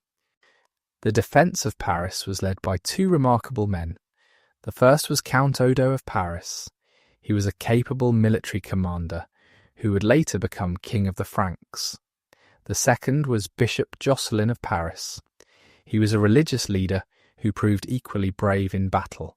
Together, they organised the defence of the city. The Vikings began their assault on the fortified bridges. They used every technique available to them. They attacked with arrows and spears. They tried to set the wooden structures on fire. They built siege engines to batter the walls. They even attempted to undermine the foundations. The defenders resisted every attack. The fighting was fierce and constant. Day after day, the Vikings launched assaults. Day after day, the Parisians threw them back. The bridges held. The towers remained standing. The defenders suffered casualties but refused to surrender. Their courage was extraordinary. Count Odo distinguished himself in the fighting. He was everywhere at once, encouraging his men and leading counterattacks. He fought in the front lines alongside common soldiers. His bravery inspired the entire garrison. When men saw their count risking his life, they found courage they did not know they had. Bishop Jocelyn was equally impressive. He organised the spiritual defence of the city. He led prayers and processions. He assured the people that God was on their side. But he also participated in the physical defence. He was seen on the walls, encouraging the fighters. He showed that faith and action could work together. The siege dragged on through the winter. Conditions were harsh for both sides. The Vikings had to camp outside the city walls. They faced cold and disease. Their supplies began to run low, but they refused to give up. They had come too far to leave empty-handed. The Parisians faced their own hardships. The city was crowded with refugees from the surrounding countryside. Food was scarce. Disease spread through the cramped quarters. Every day brought new casualties from fighting or sickness. But the people endured. They knew that surrender meant death or slavery. In February 886, disaster nearly struck the defenders. A flood damaged one of the fortified bridges. The Vikings saw their opportunity. They attacked the weakened structure with renewed fury. The defenders fought desperately to hold the position. For a time it seemed the bridge would fall. Count Odo rallied his men for a final stand. He gathered every available warrior to the damaged bridge. He positioned them carefully to maximize their effectiveness. He gave a speech that stirred their hearts. He reminded them what they were fighting for: their families, their homes, their faith, their honour. The men responded with fierce determination. The battle at the damaged bridge was the most intense of the entire siege. Vikings swarmed toward the weakened structure. Defenders met them with sword and spear. Bodies fell into the churning waters below. Blood stained the wooden planks red. The noise was deafening. Screams of the wounded mixed with battle cries and the clash of metal. For hours the outcome hung in the balance. Neither side would give ground. The Vikings pushed forward with desperate energy. The defenders held their line with stubborn courage. Men fell on both sides, but others stepped forward to take their places. It was a test of will as much as strength. Finally, the Viking assault began to falter. They had thrown everything at the bridge and failed to break through. Their casualties were mounting. Their energy was fading. Slowly, reluctantly, they pulled back. The bridge had held. Paris had survived another day. But the siege was far from over. The Vikings settled in for a longer campaign. They built fortified camps around the city. They sent raiding parties into the surrounding countryside. They gathered supplies and reinforcements. They were patient. They could wait. Sooner or later, Paris would fall. The Parisians sent desperate messages to the Frankish king. At this time the king was Charles the Fat. He was a great-grandson of Charlemagne. He ruled over a reunited Frankish empire. On paper, he was one of the most powerful rulers in Europe. In reality, he was weak and indecisive. Charles the Fat took months to respond to the crisis. He gathered an army, but he moved slowly. He seemed reluctant to engage the Vikings in battle. His advisors urged caution. They warned that defeat would be catastrophic. Charles listened to these cautious voices.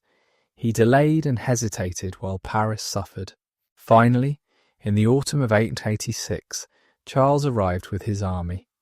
The Parisians rejoiced. They expected their king to attack the Vikings and lift the siege. They expected a great battle that would drive the invaders away forever. They were bitterly disappointed. Charles the Fat did not attack the Vikings. Instead, he negotiated with them. He offered them payment to lift the siege and withdraw. The amount was enormous, 700 pounds of silver, plus permission to raid further up the Seine into Burgundy. It was essentially a bribe to go away and bother someone else. The Parisians were outraged. They had suffered and died for nearly a year. They had held out against overwhelming odds. They had expected their king to reward their courage with victory. Instead, he had paid off the enemy. He had given the Vikings permission to raid other parts of his own kingdom. It was a betrayal of everything they had fought for. Count Odo was particularly furious. He had risked his life countless times during the siege. He had watched his men die defending the city. Now the king was letting the Vikings go with a payment. It was shameful and dishonourable. Odo never forgot this betrayal. It would shape his future actions. The Vikings accepted the payment and withdrew from Paris. They sailed up the Seine as agreed and raided Burgundy. They took what they wanted and eventually returned home. For them, the siege had been a partial success. They had not captured Paris, but they had been paid handsomely. They had demonstrated that even well-defended cities could be threatened. The siege of Paris had lasting consequences. It destroyed what remained of Charles the Fat's reputation. Within 2 years, he was deposed by his own nobles. He died shortly afterward, broken and disgraced. The Carolingian dynasty never recovered from this humiliation. Count Odo emerged from the siege as a hero. His defence of Paris made him the most admired man in the kingdom. When Charles the Fat fell, the nobles looked to Odo for leadership. In 888, he was elected king of the Franks. A man who had risen through courage and ability now wore the crown. The siege of Paris had made him.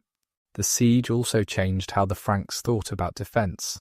They realised that fortifications could work. The bridges and towers of Paris had held against a massive Viking army. Other cities began building similar defences.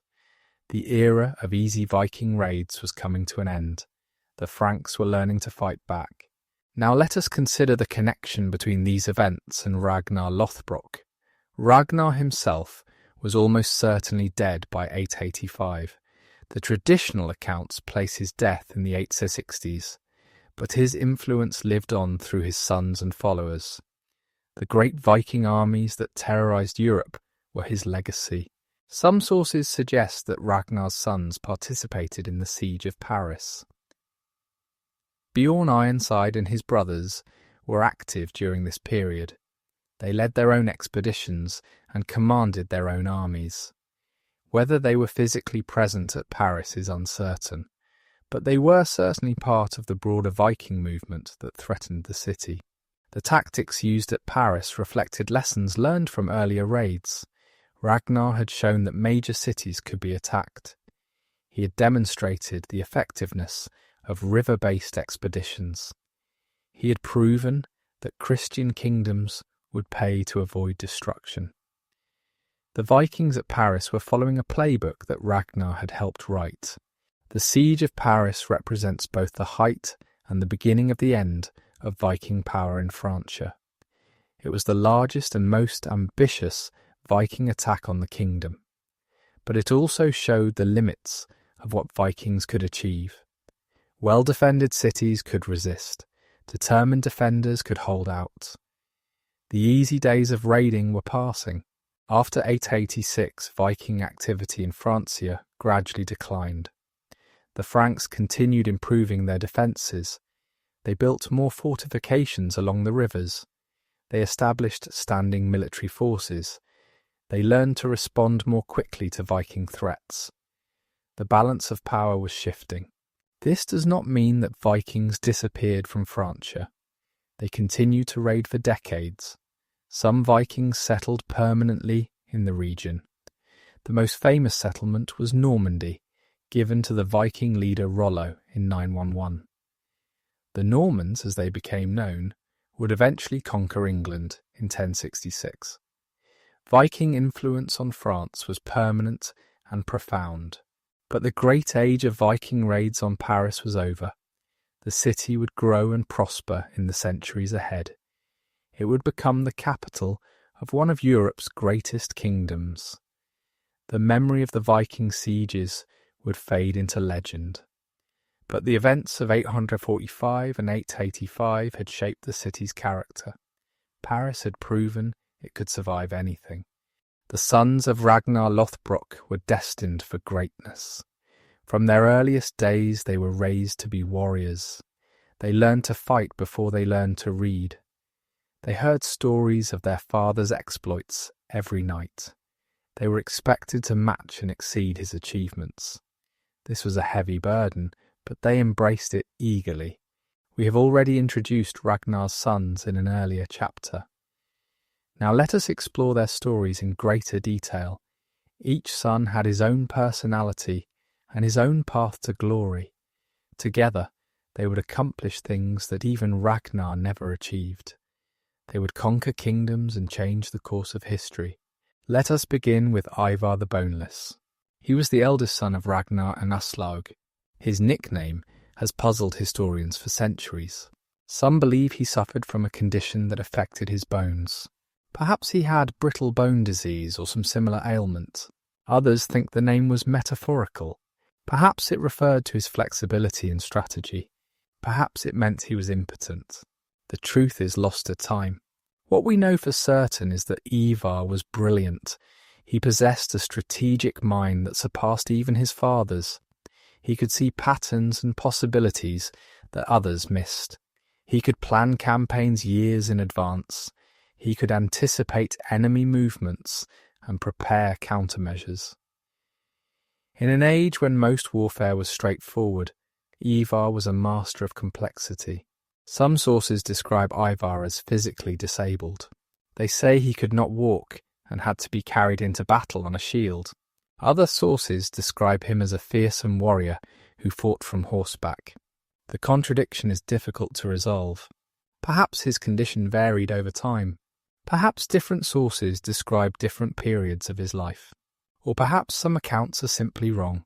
Regardless of his physical abilities, Ivar's mental abilities were undisputed. He was the acknowledged leader among Ragnar's sons. When they gathered to make decisions, his voice carried the most weight. His brothers respected his judgment.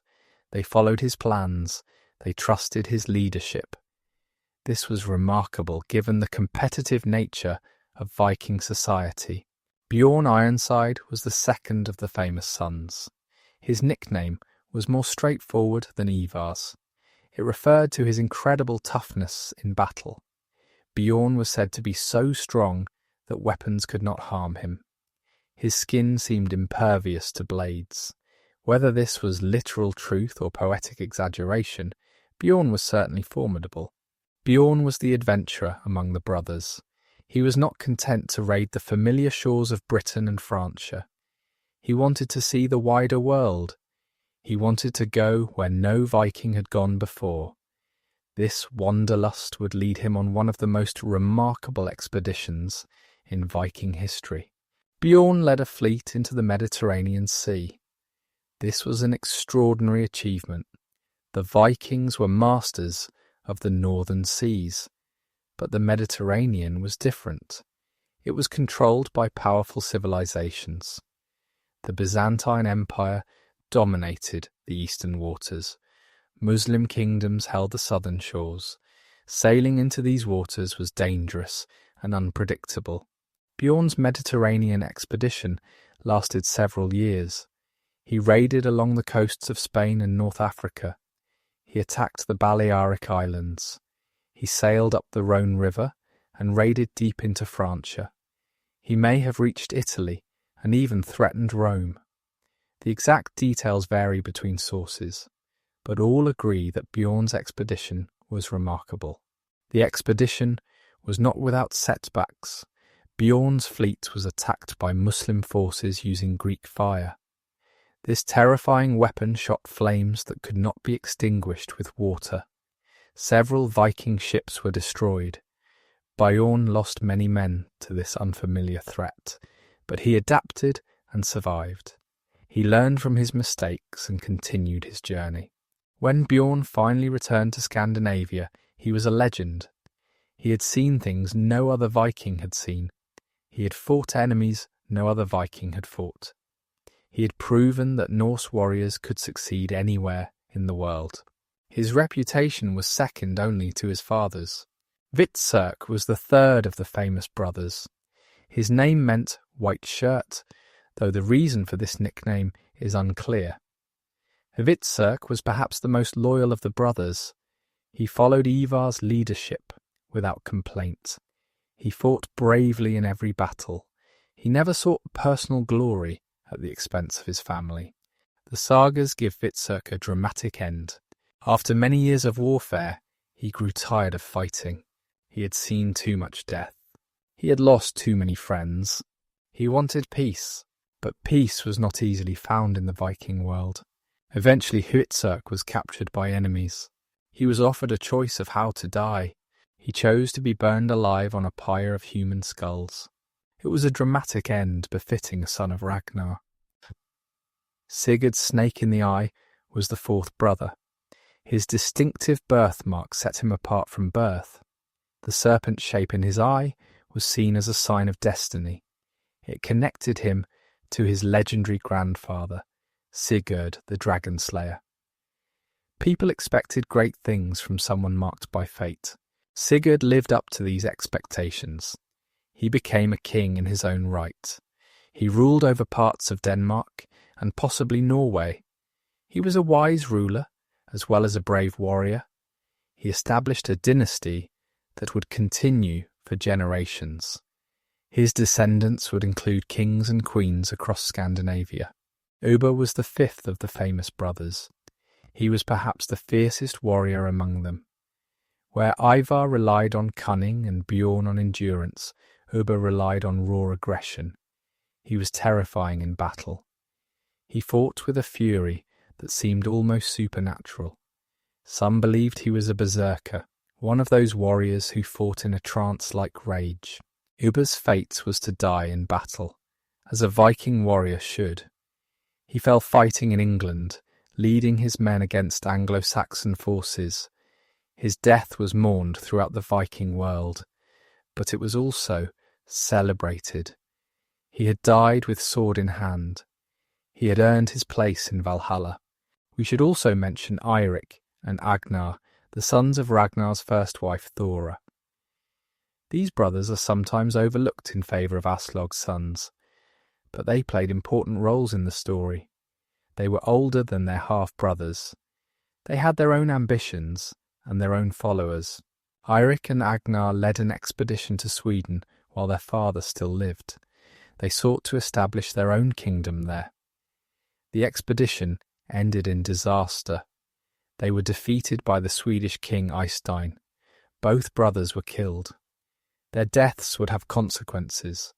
Ragnar would eventually seek revenge for his fallen sons. Now let us turn to the greatest achievement of Ragnar's sons. This was the great heathen army. It was the largest Viking force ever to invade Britain. It would change the history of the British Isles forever. The great heathen army landed in East Anglia in 865. The exact composition of this force is debated by historians, but most sources agree that it was led by sons of Ragnar Lothbrok. Ivar the Boneless was the primary commander. Halfdan, another son sometimes mentioned in the sources, was also present. Uber and other brothers joined the expedition. The army was called heathen by the Christian Anglo-Saxons. To them, the Vikings were pagans who worshipped false gods. The Vikings themselves would not have used this term. They simply saw themselves as warriors seeking glory and wealth. The religious dimension was added by their enemies. The size of the great heathen army is difficult to determine. Medieval chroniclers often exaggerated numbers. Some sources claim tens of thousands of warriors. Modern historians suggest more modest figures, perhaps a few thousand fighters at most. But even a few thousand Vikings were a formidable force. They were professional warriors, facing mostly amateur defenders. The army landed in East Anglia and quickly established a base. The local king Edmund made peace with the Vikings. He provided them with horses and supplies. He hoped they would move on and trouble someone else. This was a common response to Viking invasions. Local rulers often tried to redirect the threat toward their neighbours. The Vikings did move on, but not in the direction Edmund hoped. They marched north toward the kingdom of Northumbria. This was one of the most powerful Anglo-Saxon kingdoms. It was also in the midst of a civil war. Two rival kings were fighting for control. The Vikings could not have asked for better timing. The Northumbrian capital was York. This was an ancient city with Roman origins. The Romans had called it Iberacum. It was strategically located and economically important. Whoever controlled York controlled northern England. The Vikings intended to take it. The great heathen army captured York on November 1st, 866. The city fell quickly. The defenders were caught off guard. The rival Northumbrian kings were too busy fighting each other to organise resistance. By the time they realised the danger, it was too late. The two Northumbrian kings, Aelle and Osbert, finally put aside their differences. They gathered their forces and attempted to retake York. The battle that followed was a disaster for the Anglo-Saxons. Both kings were killed. Their army was destroyed. Northumbria fell under Viking control. The death of King Aelle was particularly significant. According to the sagas, Aelle was the man who had killed Ragnar Lothbrok. The great heathen army had come to avenge Ragnar's death. With Aelle dead, that vengeance was complete. We will discuss the circumstances of Ragnar's death in the next chapter. After conquering Northumbria, the great heathen army turned its attention elsewhere. Over the following years, it systematically attacked the other Anglo-Saxon kingdoms. East Anglia fell in 869. King Edmund, who had earlier made peace with the Vikings, was killed. He was later made a saint by the Christian Church. Mercia, the great kingdom of central England, was next. The Vikings invaded in 867 and again in subsequent years. The Mercian king was forced to flee.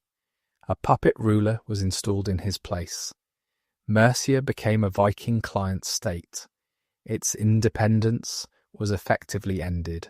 Only one Anglo-Saxon kingdom remained unconquered. This was Wessex in the south. It was ruled by a young king named Alfred. He would later be known as Alfred the Great. He was the only English king to earn that title. His struggle against the Vikings would define his reign. The great heathen army invaded Wessex in 871. Alfred, who had just become king, faced an immediate crisis. The Vikings won several battles. Alfred was forced to pay them to leave. It seemed that Wessex would fall like the other kingdoms. But Alfred was not finished. He used the respite to rebuild his forces. He reformed his army and improved his defences. He built fortified towns called burhs throughout his kingdom. He created a navy to challenge the Vikings at sea. He prepared for the next round of fighting. The decisive moment came in 878. The Vikings launched a surprise attack in winter. Alfred was caught unprepared. He was forced to flee into the marshes of Somerset. For a time it seemed his cause was lost. He was reduced to hiding in swamps with a handful of followers. This was Alfred's darkest hour, but it was also the turning point.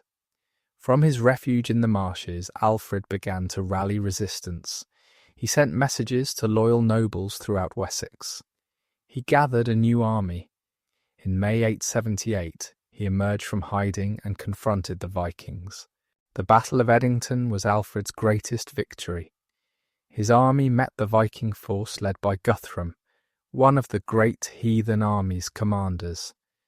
The battle was hard fought, but Alfred prevailed. The Vikings were defeated and forced to surrender. Guthrum agreed to convert to Christianity and withdraw from Wessex. The Treaty of Wedmore that followed divided England between Alfred and the Vikings. The eastern and northern regions remained under Viking control. This area became known as the Danelaw. The western and southern regions remained Anglo-Saxon. Alfred had saved his kingdom, but England was permanently changed. The great heathen army gradually dispersed after these events. Some Vikings settled in the conquered territories. They became farmers and merchants rather than raiders. Others returned to Scandinavia with their plunder. Still others sought new targets elsewhere. The army that had terrorized England for 15 years was no more. But the impact of the great heathen army was permanent. It had destroyed 3 of the 4 major Anglo-Saxon kingdoms. It had established Viking rule over half of England. It had changed the political and cultural landscape forever. The sons of Ragnar Lothbrok had accomplished something their father never did. They had conquered a kingdom. We have spoken much about Ragnar's sons and their achievements. Now let us return to Ragnar himself. We must tell the story of his final expedition. This was the voyage that would end his life. It was also the voyage that would set in motion the events we have just described. By the 860s, Ragnar was no longer a young man. He had been raiding for decades. He had accumulated wealth and fame beyond measure. He had fathered sons who were becoming legends in their own right. By any reasonable standard, he had achieved everything a Viking could hope for. But Ragnar was not satisfied. He watched his sons grow in reputation. He heard people compare their deeds to his own. Some whispered that the sons had already surpassed the father. This was painful for Ragnar to hear. He was a proud man. He could not accept being overshadowed, even by his own children. This pride drove Ragnar to plan one more great expedition. He wanted to prove that he was still the greatest Viking of his age. He wanted to accomplish something that would eclipse even his son's achievements. He decided to invade England with a force so small that victory would seem impossible. When he succeeded, no one could doubt his greatness. The plan was audacious to the point of foolishness. Ragnar intended to conquer England with only 2 ships. This was far fewer than any sensible commander would take. England was defended by multiple kingdoms with substantial armies. 2 ships carried perhaps 100 warriors at most. The odds were overwhelming. Ragnar's wife, Aslaug, warned him against this plan. She had prophetic abilities, according to the sagas. She foresaw disaster if Ragnar proceeded. She begged him to take more ships or to abandon the expedition entirely. Ragnar refused to listen. His pride would not allow him to show caution. He dismissed Aslaug's warnings as womanly fears. Aslaug tried another approach. She gave Ragnar a special shirt. This garment was enchanted with protective magic. It would shield him from harm in battle. As long as he wore it, no weapon could wound him. It was a desperate attempt to protect her stubborn husband. Ragnar accepted the shirt, but remained determined to proceed with his plan. He gathered his 2 ships and his small band of warriors. These men were loyal followers who had been with him for years. They trusted Ragnar completely. If he said they could conquer England with 2 ships, they believed him. The expedition set sail from Scandinavia. The crossing was uneventful at first. The weather was fair and the winds favourable. Ragnar took this as a good omen. The gods were with him. Victory was assured. But as they approached the English coast, the weather changed. A terrible storm arose. The winds howled and the waves crashed. Ragnar's 2 ships were tossed about like toys. The sailors fought desperately to keep them afloat. Despite their best efforts, both ships were wrecked. The storm drove the ships onto the coast of Northumbria. This was the kingdom ruled by King Aelle. Aelle was a powerful and ruthless monarch. He had no love for Vikings. He had fought them before and would fight them again. Ragnar could not have landed in a worse place. The shipwreck killed many of Ragnar's men. Others drowned trying to reach shore. Those who survived were battered and exhausted. They had lost most of their weapons and supplies. They were stranded in hostile territory with no way to escape. Ragnar rallied his surviving warriors. There were perhaps a few dozen left. He told them they would fight their way to safety. They would find ships and return home. It was a hopeless plan, but what choice did they have? Surrender meant death or slavery. At least fighting offered a chance, however slim. The Vikings began marching inland. They hoped to find a settlement where they could seize boats. They moved quickly, trying to avoid detection. But word of their landing had already spread. King Aelle knew that Vikings had come ashore. He gathered his army and set out to find them. The Anglo-Saxons caught up with Ragnar's band within a few days. The Vikings were outnumbered many times over. Aelle's army surrounded them completely. There was no possibility of escape. Ragnar and his men prepared for their final battle. The fight was brief but fierce. The Vikings sold their lives dearly. Each man took several enemies with him to the grave. They fought with the fury of those who know death is certain. They wanted to earn their place in Valhalla. They wanted to die with honour. Ragnar himself fought like a demon. Despite his age, he was still a formidable warrior. His enchanted shirt protected him from harm. Swords and spears could not penetrate it. He cut down enemy after enemy. For a time it seemed he might be invincible. But eventually Ragnar was overwhelmed by sheer numbers. He was knocked down and pinned to the ground. His weapons were taken from him. He was bound with ropes and brought before King Aelle. The greatest Viking of his age was now a prisoner. Aelle recognized Ragnar immediately. Everyone knew what Ragnar Lothbrok looked like. His fame had spread even to the courts of his enemies. Aelle was delighted to have captured such a prize. He intended to make an example of the famous raider. Ragnar was defiant in captivity. He showed no fear and no regret. He mocked Aelle and his warriors. He boasted of his past deeds. He predicted that his sons would avenge him. Aelle listened to these boasts with growing anger. He decided that Ragnar would die slowly and painfully. But first Aelle wanted to understand something. He had seen Ragnar fight. He had seen weapons bounce off the Viking's body without effect. What was the secret of this protection? Aelle examined Ragnar's clothing and found the enchanted shirt. He realized that magic was at work. Aelle ordered the shirt removed.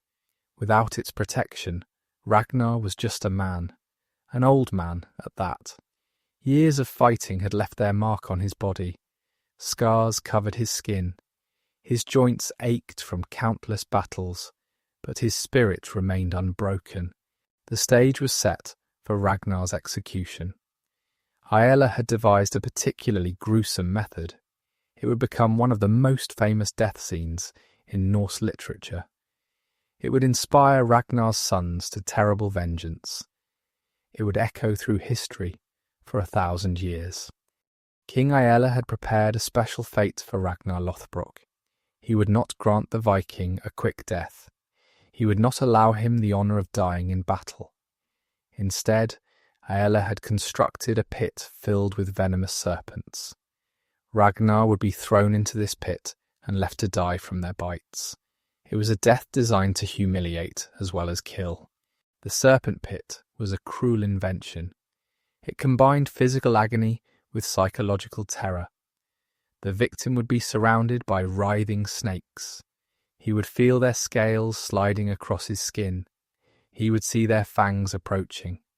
He would experience bite after bite, each one injecting venom. Death would come slowly, giving the victim plenty of time to suffer. For Aelle, the serpent pit had symbolic significance as well.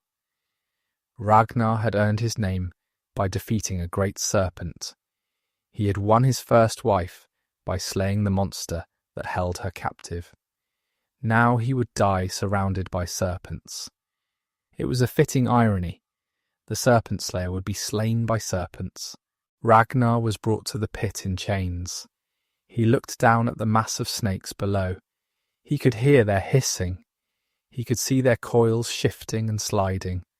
A lesser man might have begged for mercy. A lesser man might have wept with fear. Ragnar did neither. Instead, Ragnar began to speak. He recited a poem that would become famous throughout the Norse world. This poem is known as the Krakumal, or the Song of Kraka. Kraka was another name for his wife, Aslaug. The poem was his final testament, his summary of a life well lived. The Krakumal recounted Ragnar's many battles. It described raids on distant shores. It celebrated victories over powerful enemies. It boasted of wealth won and glory earned. Each verse ended with a refrain that captured the Viking spirit perfectly. The refrain varied slightly in different versions, but the meaning was always the same. Ragnar had lived without fear. He would die without fear. Let us pause to appreciate the significance of this moment. Ragnar was facing a horrible death. He was surrounded by enemies who hated him.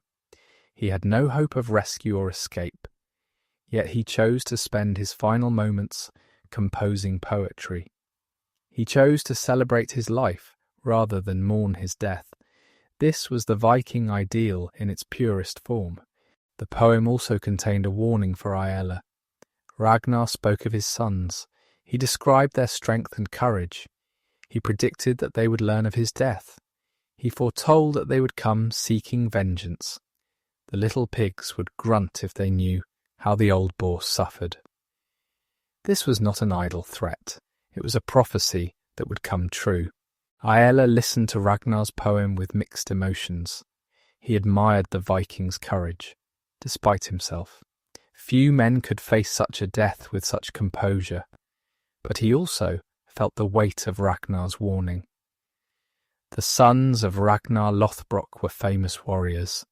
If they came seeking revenge, Aelle would face a terrible reckoning. Still, Aelle proceeded with the execution. He could not show weakness by sparing Ragnar. His own reputation demanded that he follow through. He gave the order, and Ragnar was thrown into the pit. The serpents attacked immediately. They struck at Ragnar from all sides. Their fangs sank into his flesh. Their venom began its deadly work. Ragnar felt the burning pain spread through his body. He felt his strength beginning to fade, but he did not cry out. He did not beg for mercy. According to the sagas, Ragnar continued his poem even as he died. His voice grew weaker with each verse, but he kept singing. He described his life one final time. He expressed his readiness to meet the gods. He looked forward to drinking ale in Valhalla. He would sit among the heroes of old. He would feast with Odin himself. The final words of the Krakumal are among the most famous in Norse literature. Ragnar declared that he was ready to die. He had no regrets. He had lived as a Viking should live. He had fought bravely and won great glory. Now it was time to join his ancestors. He would die laughing. And so Ragnar Lothbrok passed from this world. The greatest Viking of his age died in a pit of serpents.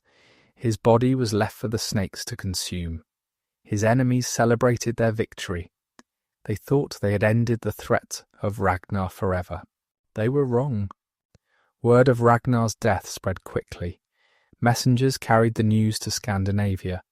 They told of the serpent pit and the cruel execution. They described Ragnar's courage in his final moments. They repeated his warning about his sons. The sons of Ragnar received this news with cold fury. They had loved their father deeply. They had admired him above all other men. Now he was dead, killed in the most humiliating way possible.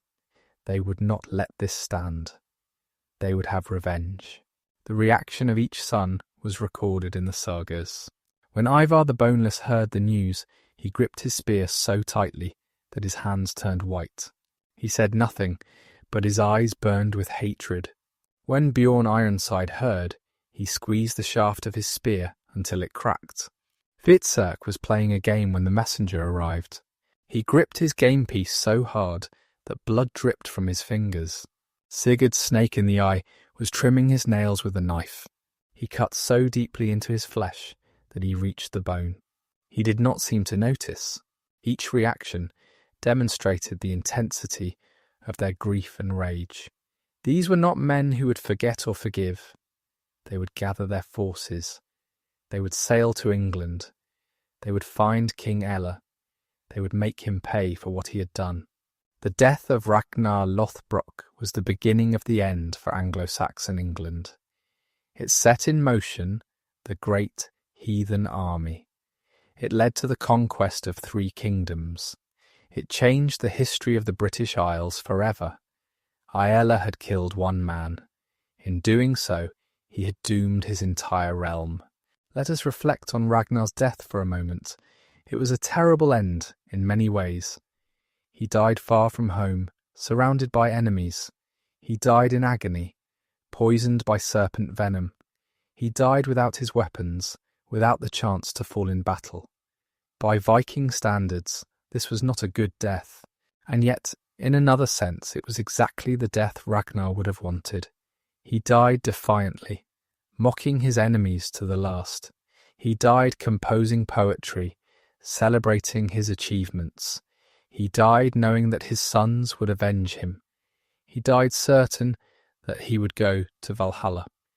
In the end, Ragnar Lothbrok died as he had lived. He died like a Viking. The death of Ragnar Lothbrok did not end his story. In many ways, it was only the beginning. His sons would carry his legacy forward. They would accomplish deeds that even Ragnar never achieved. They would ensure that his name would never be forgotten. We have already discussed the great heathen army in an earlier chapter. Now let us focus specifically on the revenge for Ragnar's death. This was the primary motivation for the invasion of England. The sons of Ragnar came not just for plunder, they came for blood. The army that gathered in 865 was the largest Viking force ever assembled. Warriors came from across Scandinavia. They came because of Ragnar's fame. They came because they wanted to be part of history. They came because they believed the sons of Ragnar would lead them to victory. Ivar the Boneless was the mastermind behind the invasion. He planned every detail carefully. He knew that avenging his father would require more than brute force. It would require strategy and patience. He was willing to take years if necessary. He would not rest until Aelle was dead. The army landed in East Anglia, as we have described. They secured horses and supplies. They established a base of operations. Then they marched north toward Northumbria, toward King Aelle, toward revenge. The capture of York was the first major step. It gave the Vikings a strong position in Aelle's kingdom. It showed that they were a serious threat. It forced Aelle to respond. The trap was being set. When Aelle and his co-king Osbert finally attacked York, they walked into disaster. The Viking army was waiting for them. The battle was a slaughter. Both Anglo-Saxon kings were killed. Northumbria fell. But the death of Aelle in battle was not enough for Ivar. He wanted something more. He wanted Aelle to suffer as Ragnar had suffered. According to the sagas, Ivar had Aelle captured alive during the battle. The king was brought before the sons of Ragnar to face their judgment. What happened next is one of the most gruesome episodes in Norse literature. The sons of Ragnar executed Aelle using a method called the blood eagle. This was a ritualistic form of execution reserved for the most hated enemies. It was designed to cause maximum suffering and humiliation. The blood eagle involved cutting open the victim's back. The ribs were severed from the spine. The lungs were pulled out through the opening and spread across the back like wings. The victim remained alive through much of this process. Death came slowly and agonizingly. Whether the blood eagle was actually practiced or was merely a literary invention is debated by historians. Some believe it was a real ritual with religious significance. Others think it was a later exaggeration, a story that grew more gruesome with each retelling. The truth may never be known for certain. What matters for our story is that the Norse sagas describe it in vivid detail. They present it as the fitting punishment for the man who killed Ragnar Lothbrok. According to these accounts, Aelle endured the blood eagle without crying out. This was important in Viking culture. If a victim screamed during such an execution, it was considered a victory for the executioners. If he remained silent, he retained some measure of honour. Aelle, whatever his faults, apparently died with courage. This did not save him, but it earned him a small measure of respect. With Aelle dead, the primary goal of the invasion was accomplished. Ragnar had been avenged. His sons had fulfilled their duty. They had proven that killing a son of Odin's chosen would bring terrible consequences. The message was clear to all who heard the tale. Do not harm the house of Lothbrok. But the sons of Ragnar did not stop with revenge. They had assembled a mighty army. They had conquered a kingdom. Why stop now? The other Anglo-Saxon realms lay before them, rich and vulnerable. The great heathen army would continue its campaign. We have already described the subsequent conquests. East Anglia fell. Mercia was subdued. Only Wessex remained independent, saved by the genius of Alfred the Great. The sons of Ragnar had transformed England forever. They had created a Viking realm that would endure for generations. Let us now trace the individual fates of Ragnar's sons. Each one followed his own path after the initial invasion. Each one left his own mark on history. Ivar the Boneless remained the dominant figure among the brothers. After the conquest of Northumbria, he continued to lead military campaigns. He was involved in the attacks on Mercia and East Anglia. His strategic brilliance made victory after victory possible. Without Ivar, the great heathen army might have faltered.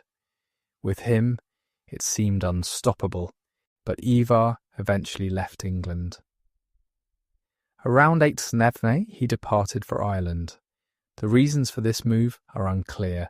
Perhaps he sought new challenges. Perhaps there were disputes with his brothers. Perhaps he simply wanted his own kingdom to rule. Whatever the reason, Ivar established himself in Dublin. Dublin had been a Viking settlement for decades. Norse raiders had founded the town in the mid-9th century. It had become an important trading centre and military base. Control of Dublin meant control of the Irish Sea.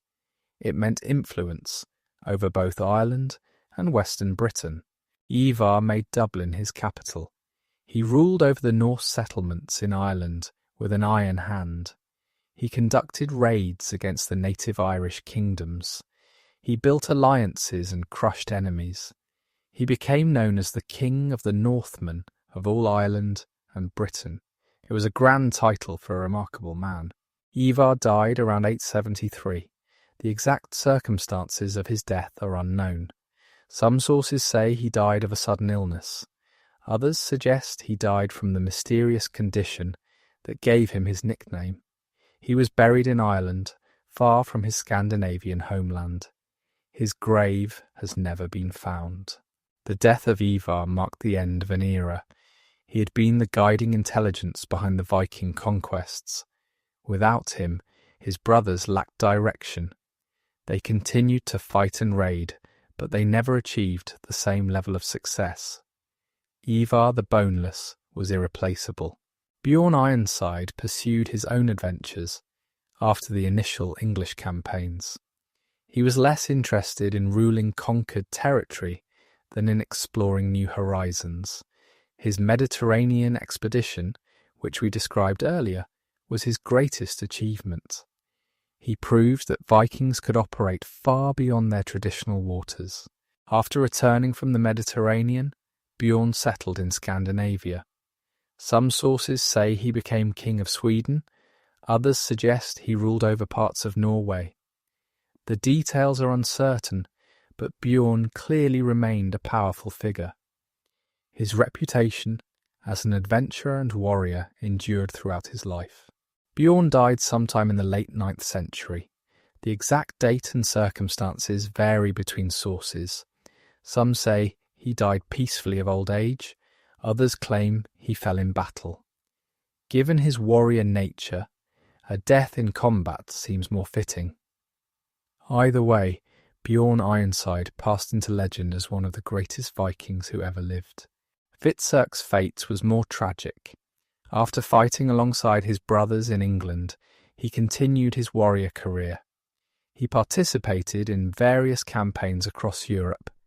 He earned a reputation for bravery and loyalty, but his life would end in sorrow. The sagas tell us that Hvitserk was eventually captured by enemies. The exact circumstances are unclear.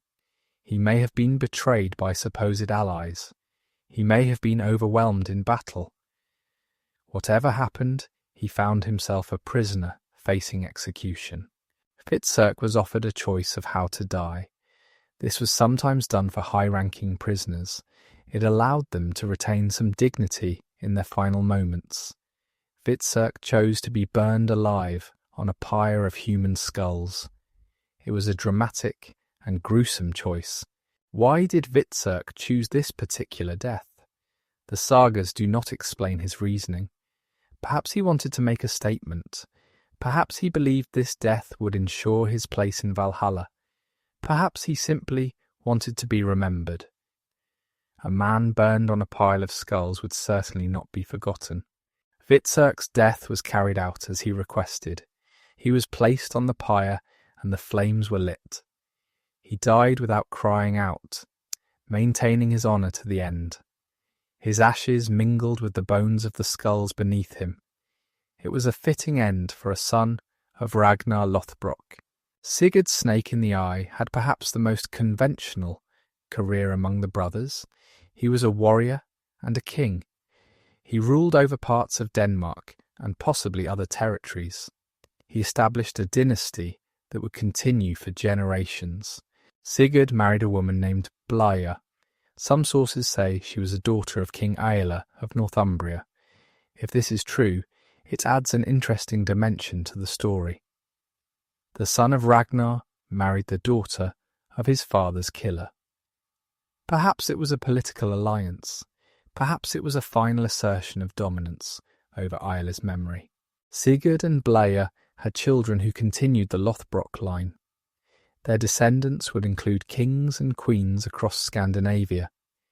The blood of Ragnar Lothbrok would flow through royal veins for centuries. In this sense, Sigurd ensured his father's ultimate legacy. Sigurd died around 891. He had lived a long life by Viking standards. He had seen his brothers rise and fall. He had watched the world change around him. He had maintained his position through decades of turmoil. When death finally came, he could look back on a life well lived. Ubba met his end in England. He remained active in the campaigns there long after his brothers had departed or died. He was one of the most feared Viking commanders. His ferocity in battle was legendary. Anglo-Saxon chronicles describe him with a mixture of terror and grudging respect. In 878, Ubba led a Viking force into Devon in southwestern England. He was pursuing the remnants of King Alfred's army. Alfred had been driven into hiding after a surprise Viking attack. Ubba hoped to finish him off and complete the conquest of Wessex. But Ubba met unexpected resistance. A local Anglo-Saxon force, led by Ealdorm and Odda, confronted the Vikings at a place called Sinuit. The Anglo-Saxons were outnumbered, but they held a strong defensive position. They refused to surrender or flee. The battle that followed was fierce and bloody. Ubba led his men in repeated assaults on the Anglo-Saxon position. Each attack was thrown back with heavy losses. The Vikings were not accustomed to such determined resistance. They began to waver. In the final assault, Ubba himself was killed. The details vary between sources. Some say he fell to an Anglo-Saxon spear. Others say he was cut down by multiple enemies. However it happened, the death of Ubba broke the Viking attack. His men fled back to their ships. The battle was an Anglo-Saxon victory. The death of Ubba was a turning point in the Viking wars. It showed that the sons of Ragnar were not invincible. It gave hope to the Anglo-Saxons who had suffered so much. It contributed to the eventual revival of English resistance under Alfred the Great. Ubba's body was recovered by his men. They carried it back to their ships and eventually to Scandinavia. He was given a proper Viking funeral. His spirit went to Valhalla, where he could feast with his father and brothers. The last of the great sons of Ragnar had fallen. We should also mention the fates of Eirik and Agnar, the sons of Ragnar's first wife Thora. These brothers had died before the great heathen army was formed. They fell in a failed expedition to Sweden. Their deaths had grieved Ragnar deeply. He had sought revenge against the Swedish king who killed them. The deaths of Eirik and Agnar remind us that not all of Ragnar's sons achieved glory. Some died young, before they could make their mark. Some fell in forgotten battles, their deeds unrecorded.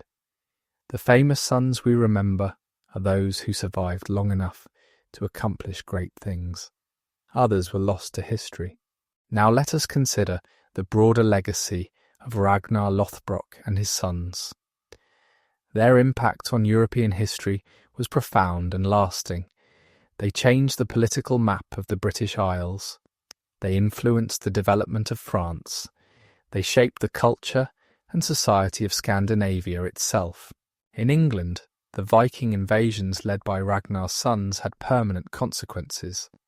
The Danelaw, the region under Viking control, developed its own distinct character. Danish words entered the English language. Danish customs influenced English society. Danish place names still dot the map of eastern and northern England. The struggle against the Vikings also transformed the Anglo-Saxon kingdoms.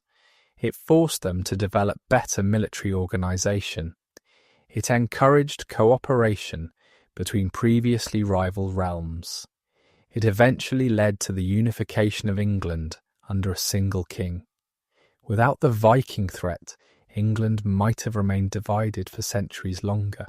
Alfred the Great, who resisted the sons of Ragnar, became a national hero. He is remembered as the founder of the English nation. His achievements in war and peace shaped the country's future. But Alfred's greatness was forged in the fires of Viking invasion. Without Ragnar's sons, there would have been no Alfred the Great. In France, the Viking raids led to significant changes as well. The weakness revealed by Ragnar's attack on Paris contributed to political upheaval. The Carolingian dynasty never recovered its prestige. New dynasties arose to take its place. The political fragmentation of France accelerated. The settlement of Normandy by Vikings was another lasting consequence. The Normans, descendants of Norse settlers, would become one of the most dynamic forces in medieval Europe. They conquered England in 1066. They established kingdoms in southern Italy and Sicily. They played crucial roles in the Crusades. All of this traced back to the Viking Age that Ragnar helped define. In Scandinavia, the legacy of Ragnar Lothbrok was cultural as much as political. He became the archetypal Viking hero. His story was told and retold across the Norse world. The sagas that recorded his deeds became foundational texts of Scandinavian literature. The saga of Ragnar Lothbrok is one of the great works of medieval Norse literature. It combines history, legend, and mythology into a compelling narrative.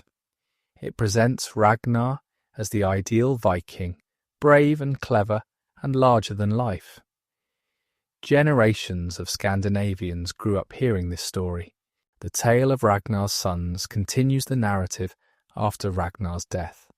It describes the revenge taken by his children. It traces their subsequent careers and fates. Together with the main saga, it forms a complete epic of the Lothbrok dynasty. The Krakamel, the death poem attributed to Ragnar, became one of the most famous works of Norse poetry. Its verses were memorized and recited throughout the Viking world. Its themes of courage and defiance resonated deeply with Norse culture. Even today, scholars study it as a masterpiece of medieval literature. Beyond literature, Ragnar influenced Norse religion and mythology. Some scholars believe he was worshipped as a hero after his death. Hero cults were common in Norse society. Great warriors who died gloriously might receive offerings and prayers. Ragnar certainly qualified for such veneration. The connection between Ragnar and Odin is particularly interesting. Ragnar claimed descent from Odin through his father's line. He was said to be favoured by the god of war and wisdom. His death poem expressed confidence that he would join Odin in Valhalla. This divine association elevated Ragnar above ordinary mortals. Some historians have suggested that Ragnar may have been a priest of Odin as well as a warrior. The Vikings had no separate priestly class. Religious duties were performed by chieftains and kings. Ragnar, as a great leader, would have conducted sacrifices and rituals. He would have been an intermediary between his people and the gods. The serpent symbolism in Ragnar's story also has religious dimensions. Serpents were important in Norse mythology. The world's serpent, Jormungandr, encircled the earth. The dragon Nidhogg gnawed at the roots of the world tree. Ragnar's victory over the serpents and his death in the serpent pit connect him to these cosmic forces. The legacy of Ragnar Lothbrok extended beyond the Viking Age. His story continued to be told in medieval and early modern times. Chronicles and histories mentioned him. Poets and storytellers elaborated on his legend. He became a symbol of the Viking era itself. In the 19th century, interest in Vikings revived dramatically. Scholars rediscovered the Norse sagas. Artists depicted Viking warriors in paintings and sculptures. Composers wrote operas based on Norse legends. Ragnar Lothbrok featured prominently in this romantic revival. The 20th and 21st centuries have seen continued fascination with Ragnar. He has appeared in novels, films, and television series. The History Channel's Vikings brought his story to millions of viewers. Video games have featured him as a character. His fame has never been greater than it is today. This modern popularity raises interesting questions. Why does Ragnar Lothbrok still fascinate us after more than 1,000 years? What is it about his story that resonates across cultures and centuries? Part of the answer lies in the universal themes of his tale. Ragnar's story is about ambition and achievement. It is about courage in the face of death. It is about family loyalty and the bonds between parents and children. It is about the desire to be remembered after we are gone. These themes speak to something deep in human nature. Another part of the answer lies in the Viking mystique itself. The Vikings represent a certain ideal of freedom and adventure. They sailed to unknown lands. They feared nothing and no one. They lived by their own rules. In our modern world of constraints and compromises, this image has powerful appeal. Ragnar Lothbrok embodies the Viking ideal more completely than any other figure. He was brave and clever. He was a great warrior and a great leader. He faced death with a poem on his lips. He left behind sons who shook the foundations of kingdoms. If you want to understand the Vikings, you must understand Ragnar. Of course, we should be careful not to romanticize too much. The real Vikings were often brutal and cruel. They killed innocent people. They enslaved captives. They destroyed communities that had done them no harm. Ragnar himself was responsible for tremendous suffering. The people of Paris and Northumbria would not have seen him as a hero. Historical figures are always more complex than their legends suggest. Ragnar Lothbrok, if he existed as a single individual, was a product of his time and culture. He did what Vikings did. He sought glory and wealth through raiding and warfare. By the standards of his society, he was admirable. By other standards, he was a pirate and a murderer. This complexity is part of what makes Ragnar interesting. He was not a simple hero or villain. He was a human being living in a violent world. He made choices that brought him fame and fortune. Those same choices caused immense harm to others. His story forces us to grapple with difficult questions about morality and history. The question of whether Ragnar was a real person remains unresolved. Historians have debated this for centuries. The evidence is fragmentary and contradictory. Some scholars believe he was entirely legendary. Others think he was based on one or more historical figures. Still others accept him as a real individual whose deeds were exaggerated over time. The truth probably lies somewhere in the middle. There may have been a Viking leader named Ragnar who raided in the 9th century. His exploits may have formed the kernel of the later legends. Over time, stories about other Vikings may have been attached to his name. The composite figure that emerged was larger than any single life could contain. This uncertainty does not diminish Ragnar's importance. Whether he was one man or many, his legend shaped history. The sons who avenged him were certainly real. The great heathen army was certainly real. The conquest of England was certainly real. These events happened because people believed in Ragnar Lothbrok. Belief can be as powerful as fact. The legacy of Ragnar Lothbrok continues to unfold. New books and films appear regularly. Scholars continue to study the sagas and chronicles. Archaeologists search for evidence of Viking settlements and battles. Each generation discovers Ragnar anew and finds something meaningful in his story. Perhaps the ultimate legacy of Ragnar Lothbrok is inspiration. His story inspires us to be brave in the face of adversity. It inspires us to pursue our ambitions despite the odds. It inspires us to face death with dignity when our time comes. It inspires us to leave something behind that will be remembered. Ragnar wanted to be remembered. That much is clear from everything we know about him. He sought glory above all else. He wanted his name to echo through the ages. In this, at least, he succeeded beyond his wildest dreams. 1,000 years after his death, we are still telling his story. We are still speaking his name. Ragnar Lothbrok achieved the immortality he sought. We have told the story of Ragnar Lothbrok as the sagas present it. Now let us step back and examine this story with a more critical eye. What do historians actually know about Ragnar? How much of the legend can be verified? Where does history end and mythology begin? The sources for Ragnar's life are numerous but problematic. They were written long after the events they describe. They often contradict each other on important details. They mix historical facts with obvious legends. Separating truth from fiction is extremely difficult. The earliest references to Ragnar come from Frankish chronicles.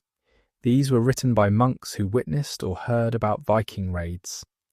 The Annals of Saint Bertin mention a Viking leader named Ragnar who attacked Paris in 845. This is probably the most reliable reference we have. It places a historical Ragnar in a specific place at a specific time. The Anglo-Saxon Chronicle mentions the great heathen army and its leaders. It describes the invasion of 865 and the subsequent conquests.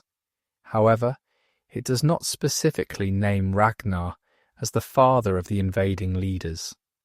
The connection between Ragnar and the army comes from Norse sources, not English ones.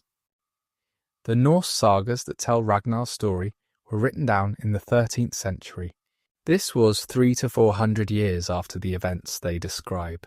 During that time, the stories were passed down orally. Each generation of storytellers added embellishments and elaborations. By the time the sagas were written, the historical Ragnar had been transformed into a legendary hero. The saga of Ragnar Lothbrok is the primary source for his life story. It describes his adventures from youth to death. It includes the serpent slaying, the marriages to Thora and Aslaug, and the final voyage to England. It presents Ragnar as a larger-than-life figure, blessed by the gods. The tale of Ragnar's sons continues the narrative after his death. It describes the revenge of his children and their subsequent careers. It provides genealogical information, connecting Ragnar to later Scandinavian rulers. This connection was important for medieval kings who wanted to claim descent from famous heroes. Saxo Grammaticus, a Danish historian writing around 1200, also tells Ragnar's story. His version differs in many details from the Icelandic sagas. He presents Ragnar as a Danish king rather than a wandering Viking. He includes different adventures and different wives. The contradictions between Saxo and the sagas are significant. These contradictions have led some historians to question whether Ragnar existed at all. Perhaps he was a purely legendary figure, invented to explain the origins of the great heathen army. Perhaps his story was created to glorify the ancestors of later Scandinavian rulers. Perhaps he was a composite of several different historical figures. The composite theory is particularly interesting. We know that multiple Viking leaders raided in the 9th century. Some of their names are recorded in chronicles, others are lost to history. It is possible that stories about different raiders became attached to a single legendary figure over time. Consider the various exploits attributed to Ragnar. He raided Francia and attacked Paris. He raided England and fought in Northumbria. He conducted expeditions to distant lands. He had multiple wives and many sons. Could one man really have done all these things? Or do these stories represent the combined achievements of several individuals? The sons of Ragnar present a similar puzzle. The sagas name many sons from different mothers. Some of these sons are well attested in historical sources. Ivar the Boneless and his brothers appear in multiple chronicles. Their invasion of England is documented fact. But were they really brothers? Were they really sons of the same father?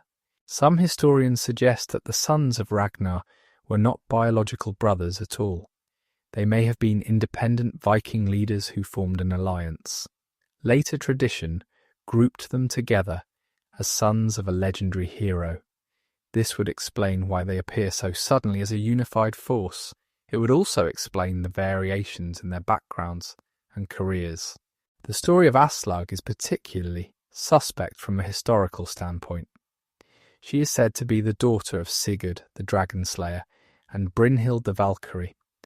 These are mythological figures, not historical ones. Sigurd's story belongs to the realm of legend, not history. If Aslaug was really his daughter, she was a mythological character too. The inclusion of Aslaug in Ragnar's story serves several purposes. It connects Ragnar to the great heroes of Norse mythology. It elevates his status by giving him a wife of divine ancestry. It explains the exceptional qualities of his sons. But it also moves the story further from historical reality.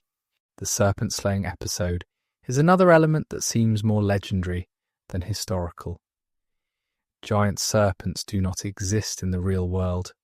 The story of Ragnar defeating such a creature belongs to the tradition of hero tales. It parallels stories told about other legendary figures. It may have been borrowed from older myths and attached to Ragnar. The death in the serpent pit is similarly problematic. It makes for a dramatic story, but is it plausible? Would a real king execute a prisoner in such an elaborate way? The serpent pit seems designed to create a symbolic connection to Ragnar's earlier serpent slaying. It may be a literary invention rather than a historical fact. Despite all these doubts, we cannot simply dismiss Ragnar as pure fiction. The Frankish chronicles provide independent evidence of a Viking leader by that name. The great heathen army and its leaders were certainly real. Something connects these historical facts to the legendary figure in the sagas. The most reasonable conclusion is that Ragnar Lothbrok was based on a real person. This historical Ragnar was a Viking leader who raided in the mid-9th century. He may have attacked Paris in 845. He may have been killed in England. His sons or followers may have formed the core of the great heathen army. Over time, this historical figure was transformed by legend. Other stories were attached to his name. His exploits were exaggerated and multiplied. Mythological elements were added to enhance his status. The Ragnar of the sagas emerged from this process of legendary elaboration. This pattern is common in medieval literature. Historical figures often became legendary heroes over time. King Arthur is another example. There may have been a real British war leader behind the Arthurian legends, but the Arthur of medieval romance is far removed from any historical reality. Understanding this process helps us appreciate the sagas properly. They are not history in the modern sense. They are not trying to provide accurate, factual accounts. They are literature designed to entertain and inspire. They use historical settings and characters, but they transform them for artistic purposes. The sagas also served political purposes. Medieval Scandinavian rulers wanted to claim descent from famous heroes. Connecting their genealogies to Ragnar Lothbrok enhanced their legitimacy. The sagas provided these connections. They created a heroic past that justified present power. This does not mean the sagas are worthless as historical sources. They preserve genuine information about Viking culture and society. They reflect authentic Norse values and beliefs. They contain details that can be verified from other sources. Careful scholars can extract historical kernels from the legendary elaborations. The sagas also have value as literature, regardless of their historical accuracy. They are masterpieces of medieval storytelling. They create vivid characters and dramatic situations. They explore universal themes of courage, loyalty, and fate. They deserve to be read and appreciated on their own terms. Ragnar Lothbrok, whether historical or legendary, is a compelling character. His story has entertained audiences for 1,000 years. It continues to inspire new adaptations and interpretations. The question of his historical existence is interesting but ultimately secondary. What matters is the power of his story. Modern archaeology has added some evidence to the historical debate. Excavations at Viking sites have revealed details of 9th century life. We know more about Viking ships, weapons, and settlements than ever before. Some of this evidence supports elements of the sagas, other evidence contradicts or complicates them. The grave of Ragnar Lothbrok has never been found. If he died in England, as the sagas claim, his body may have been recovered by his sons. It may have been brought back to Scandinavia for burial, or it may have been lost forever. Without physical remains, we cannot confirm his existence through archaeology. The graves of some of Ragnar's sons have been tentatively identified. Viking burial mounds in Scandinavia may contain the remains of these famous warriors. DNA analysis and other modern techniques might eventually provide more definitive answers. For now, the identifications remain speculative. The historical debate about Ragnar continues among scholars. New theories and interpretations appear regularly. Some argue for a more historical Ragnar. Others emphasize the legendary elements. The discussion is unlikely to be resolved definitively. The evidence is simply too fragmentary and contradictory. For our purposes, the historical question is less important than the cultural impact. Ragnar Lothbrok, real or legendary, shaped how people thought about the Viking Age. He became the symbol of Viking achievement and ambition. His story defined what it meant to be a Viking hero. This symbolic importance has only grown over time. In the modern era, Ragnar represents the Viking Age to millions of people. Television shows and films have made his image familiar worldwide. He has become an icon of popular culture. The modern Ragnar is inevitably different from the medieval Ragnar. Contemporary adaptations emphasize certain aspects of his character while downplaying others. They make him more relatable to modern audiences. They smooth over the more troubling elements of his story. This process of adaptation is nothing new. Each generation has reimagined Ragnar according to its own values and interests. The medieval sagas presented him differently than the Frankish chronicles. The romantic 19th century saw him differently than the medieval period. Our own era has its own version of Ragnar. These multiple versions do not diminish Ragnar's significance. They demonstrate it. A figure who can be reimagined across centuries and cultures has genuine power. Ragnar Lothbrok endures because his story speaks to something fundamental in human experience. The themes of Ragnar's story are timeless. The desire for glory and recognition, the bonds between parents and children, the courage to face death without fear, the hope of being remembered after we are gone.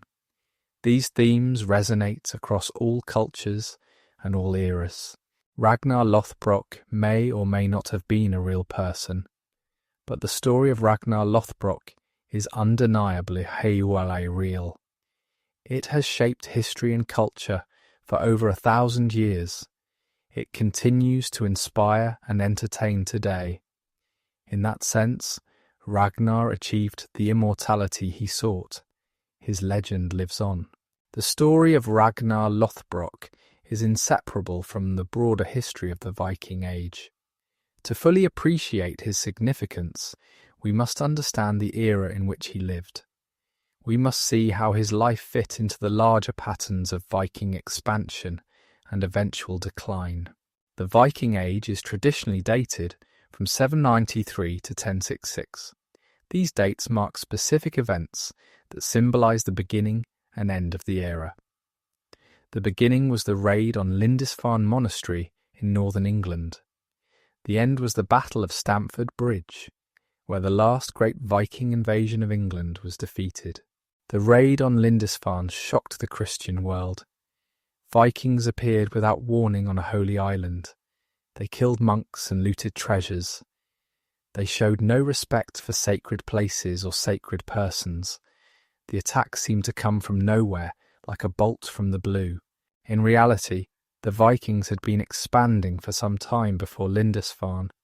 They had been exploring and trading across the Baltic and North Seas. They had established contacts with distant peoples. The raid on Lindisfarne was not the beginning of Viking activity. It was the beginning of Viking activity that Christians noticed and recorded. The causes of Viking expansion are debated by historians. Population pressure may have played a role. Scandinavia had limited agricultural land. As the population grew, there was not enough to go around. Young men without prospects at home looked abroad for opportunities. Political factors also contributed. The Scandinavian kingdoms were consolidating during this period. Powerful kings were extending their control over previously independent regions. Those who resisted or lost out in these power struggles might choose exile over submission. Raiding offered an alternative to living under an unwanted ruler. Technological developments enabled Viking expansion. The longship, as we have discussed, was a marvel of engineering. It allowed Vikings to travel farther and faster than ever before. It gave them military advantages over peoples who lacked comparable vessels. Trade was another motivation for Viking activity. The Norse were not only raiders but also merchants. They established trading networks that stretched from Greenland to Baghdad. They exchanged furs, amber, and slaves for silver, silk, and spices. Raiding and trading often went hand in hand. The Vikings expanded in multiple directions simultaneously. They moved west across the Atlantic. They settled Iceland, Greenland, and briefly North America. They moved south into the British Isles and Francia. They moved east across Russia to the Byzantine Empire and beyond. Ragnar Lothbrok lived during the height of this expansion. The mid-9th century was a time of maximum Viking activity. Raiders struck targets across Europe with impunity. No kingdom seemed safe from their attacks. The Christian world trembled before the pagan onslaught. Ragnar's raids on Paris and his son's invasion of England were part of this broader pattern. They were not isolated events but expressions of a larger historical movement. The Vikings were reshaping the map of Europe. Ragnar and his family were among the leading agents of this transformation. But the Viking Age did not last forever. By the late 10th century, the tide was beginning to turn. European kingdoms were learning to defend themselves. They built fortifications and organized standing armies. They developed naval forces to challenge Viking ships. The easy days of raiding were ending. Christianity also played a role in ending the Viking Age. Scandinavian rulers began converting to the new faith. Denmark became officially Christian around 965. Norway followed around 1000.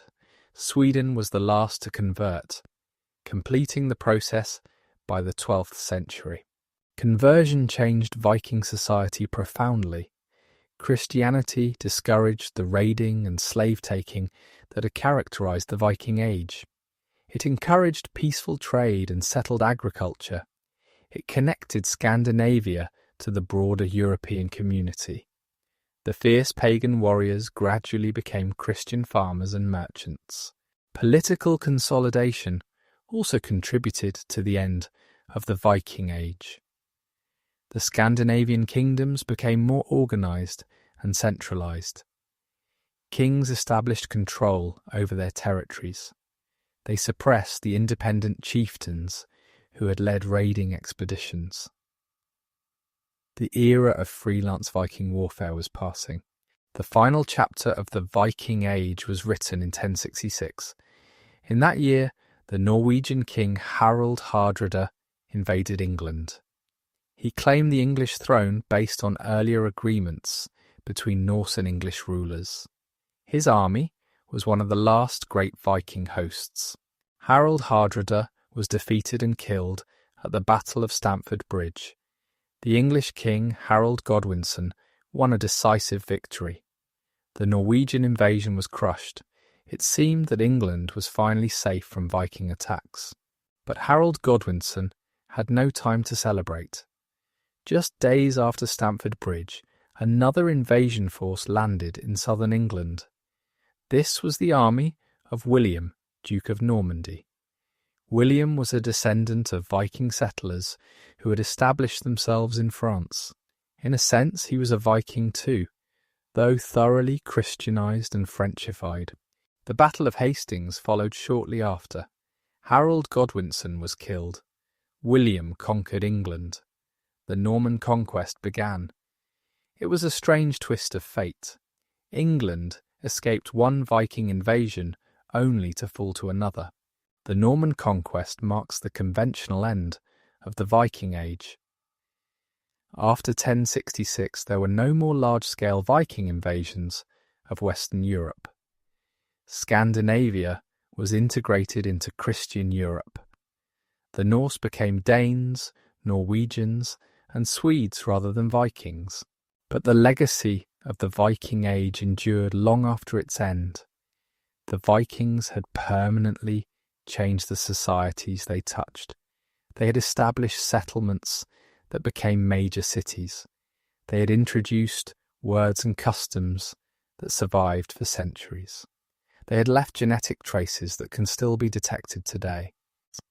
In England, the Danelaw region retained its Scandinavian character for generations. Danish place names and Danish words became part of the English language. The legal and social institutions of the region reflected Norse influence. Even after the Norman conquest, this heritage persisted. In France, the Normans became one of the most dynamic forces in medieval Europe. They conquered England, southern Italy, and Sicily. They played leading roles in the Crusades. They built castles and cathedrals across their domains.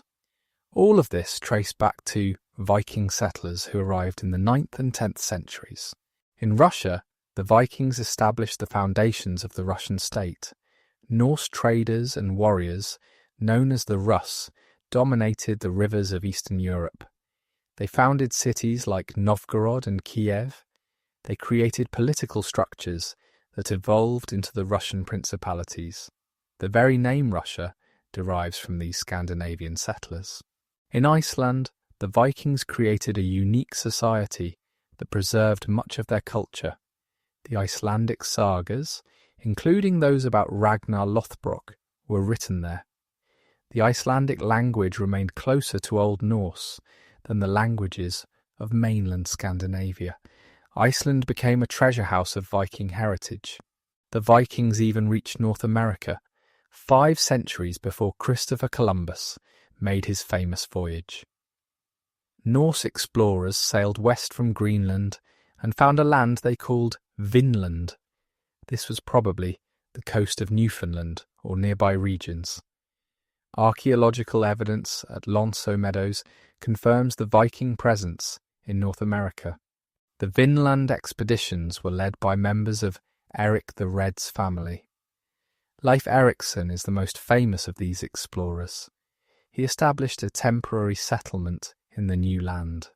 But the Vikings did not stay long in North America. Conflicts with indigenous peoples and the difficulty of maintaining such distant colonies led them to abandon the venture. The North American expeditions show the remarkable range of Viking exploration. These were people who sailed from Scandinavia to Baghdad, from Iceland to Constantinople. They were the greatest seafarers of their age. Their ships carried them to the ends of the known world and beyond.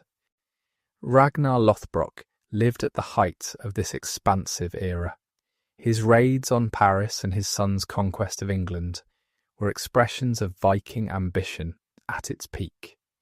He embodied the spirit of an age when Norsemen believed they could go anywhere and do anything. The end of the Viking Age did not mean the end of Scandinavian influence. The Norse peoples continued to play important roles in European history. They built powerful kingdoms in Denmark, Norway, and Sweden.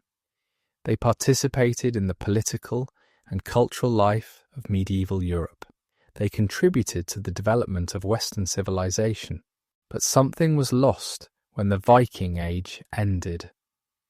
The spirit of adventure and daring that characterized the era faded away. The fierce independence of the Viking warrior gave way to the structured hierarchies of medieval society. The old gods were forgotten as Christianity took hold. A unique way of life passed into history. The sagas preserved the memory of that lost world. They were written down in Iceland during the 12th and 13th centuries, long after the events they described. Christian monks and scholars recorded the old stories before they could be forgotten entirely. They created a literary treasure that would endure for centuries. Iceland was uniquely suited to preserve Viking heritage. The island had been settled by Norse colonists fleeing the consolidation of power in Norway. These settlers brought their language, their customs, and their stories with them. Isolated from the mainland, Iceland developed its own distinctive culture. The Icelandic language remained remarkably close to Old Norse, while the languages of Denmark, Norway, and Sweden evolved and changed. Icelandic stayed relatively stable. Modern Icelanders can still read the medieval sagas with relative ease. This linguistic continuity is unique in Scandinavia. The sagas themselves are masterpieces of medieval literature. They rank among the greatest literary achievements of the Western world. They combine historical information with dramatic storytelling. They create vivid characters and compelling narratives. They explore universal themes of honour, fate, and human nature. The saga of Ragnar Lothbrok is one of the most famous of these works. It tells the story we have been recounting throughout this script. It presents Ragnar as the ideal Viking hero. It connects him to the great figures of Norse mythology through his wife, Aslaug. The tale of Ragnar's sons continues the narrative after Ragnar's death. It describes the revenge taken by his children. It traces the subsequent careers of Ivar, Bjorn, and the other brothers. Together with the main saga, it forms a complete epic of the Lothbrok dynasty. These sagas were not written as history in the modern sense. They were literature, designed to entertain and inspire. They used historical settings and characters, but they transformed them for artistic purposes. They mixed fact and legend freely, creating narratives that were more than mere chronicles. The sagas also served to preserve knowledge of pre-Christian Norse beliefs. The Prose Edda and Poetic Edda, also written in Iceland, recorded the myths of the old gods. They told stories of Odin and Thor, of Valhalla and Ragnarok. Without these Icelandic texts, much of Norse mythology would be lost. The preservation of this heritage was remarkable, given that Iceland had converted to Christianity around the year 1000. The Christian writers who recorded the sagas took various attitudes toward the pagan material. Some treated it as mere entertainment. Others saw it as valuable cultural heritage worth preserving. A few may have retained some sympathy for the old beliefs. The result was a unique body of literature that captured the Viking spirit for posterity. The sagas depicted real men and women facing extraordinary circumstances. They showed the values and beliefs that had guided Norse society. They created a window into a vanished world. Ragnar Lothbrok stands at the centre of this literary tradition. His story connects the mythological past to the historical present. His wife Aslaug was the daughter of legendary heroes. His sons were historical figures who shaped the fate of kingdoms. Ragnar himself bridges these two worlds. The enduring popularity of Ragnar's story testifies to its power. For over 1,000 years, people have been fascinated by this Viking hero. Each generation has found something meaningful in his tale. The story continues to inspire new adaptations and interpretations.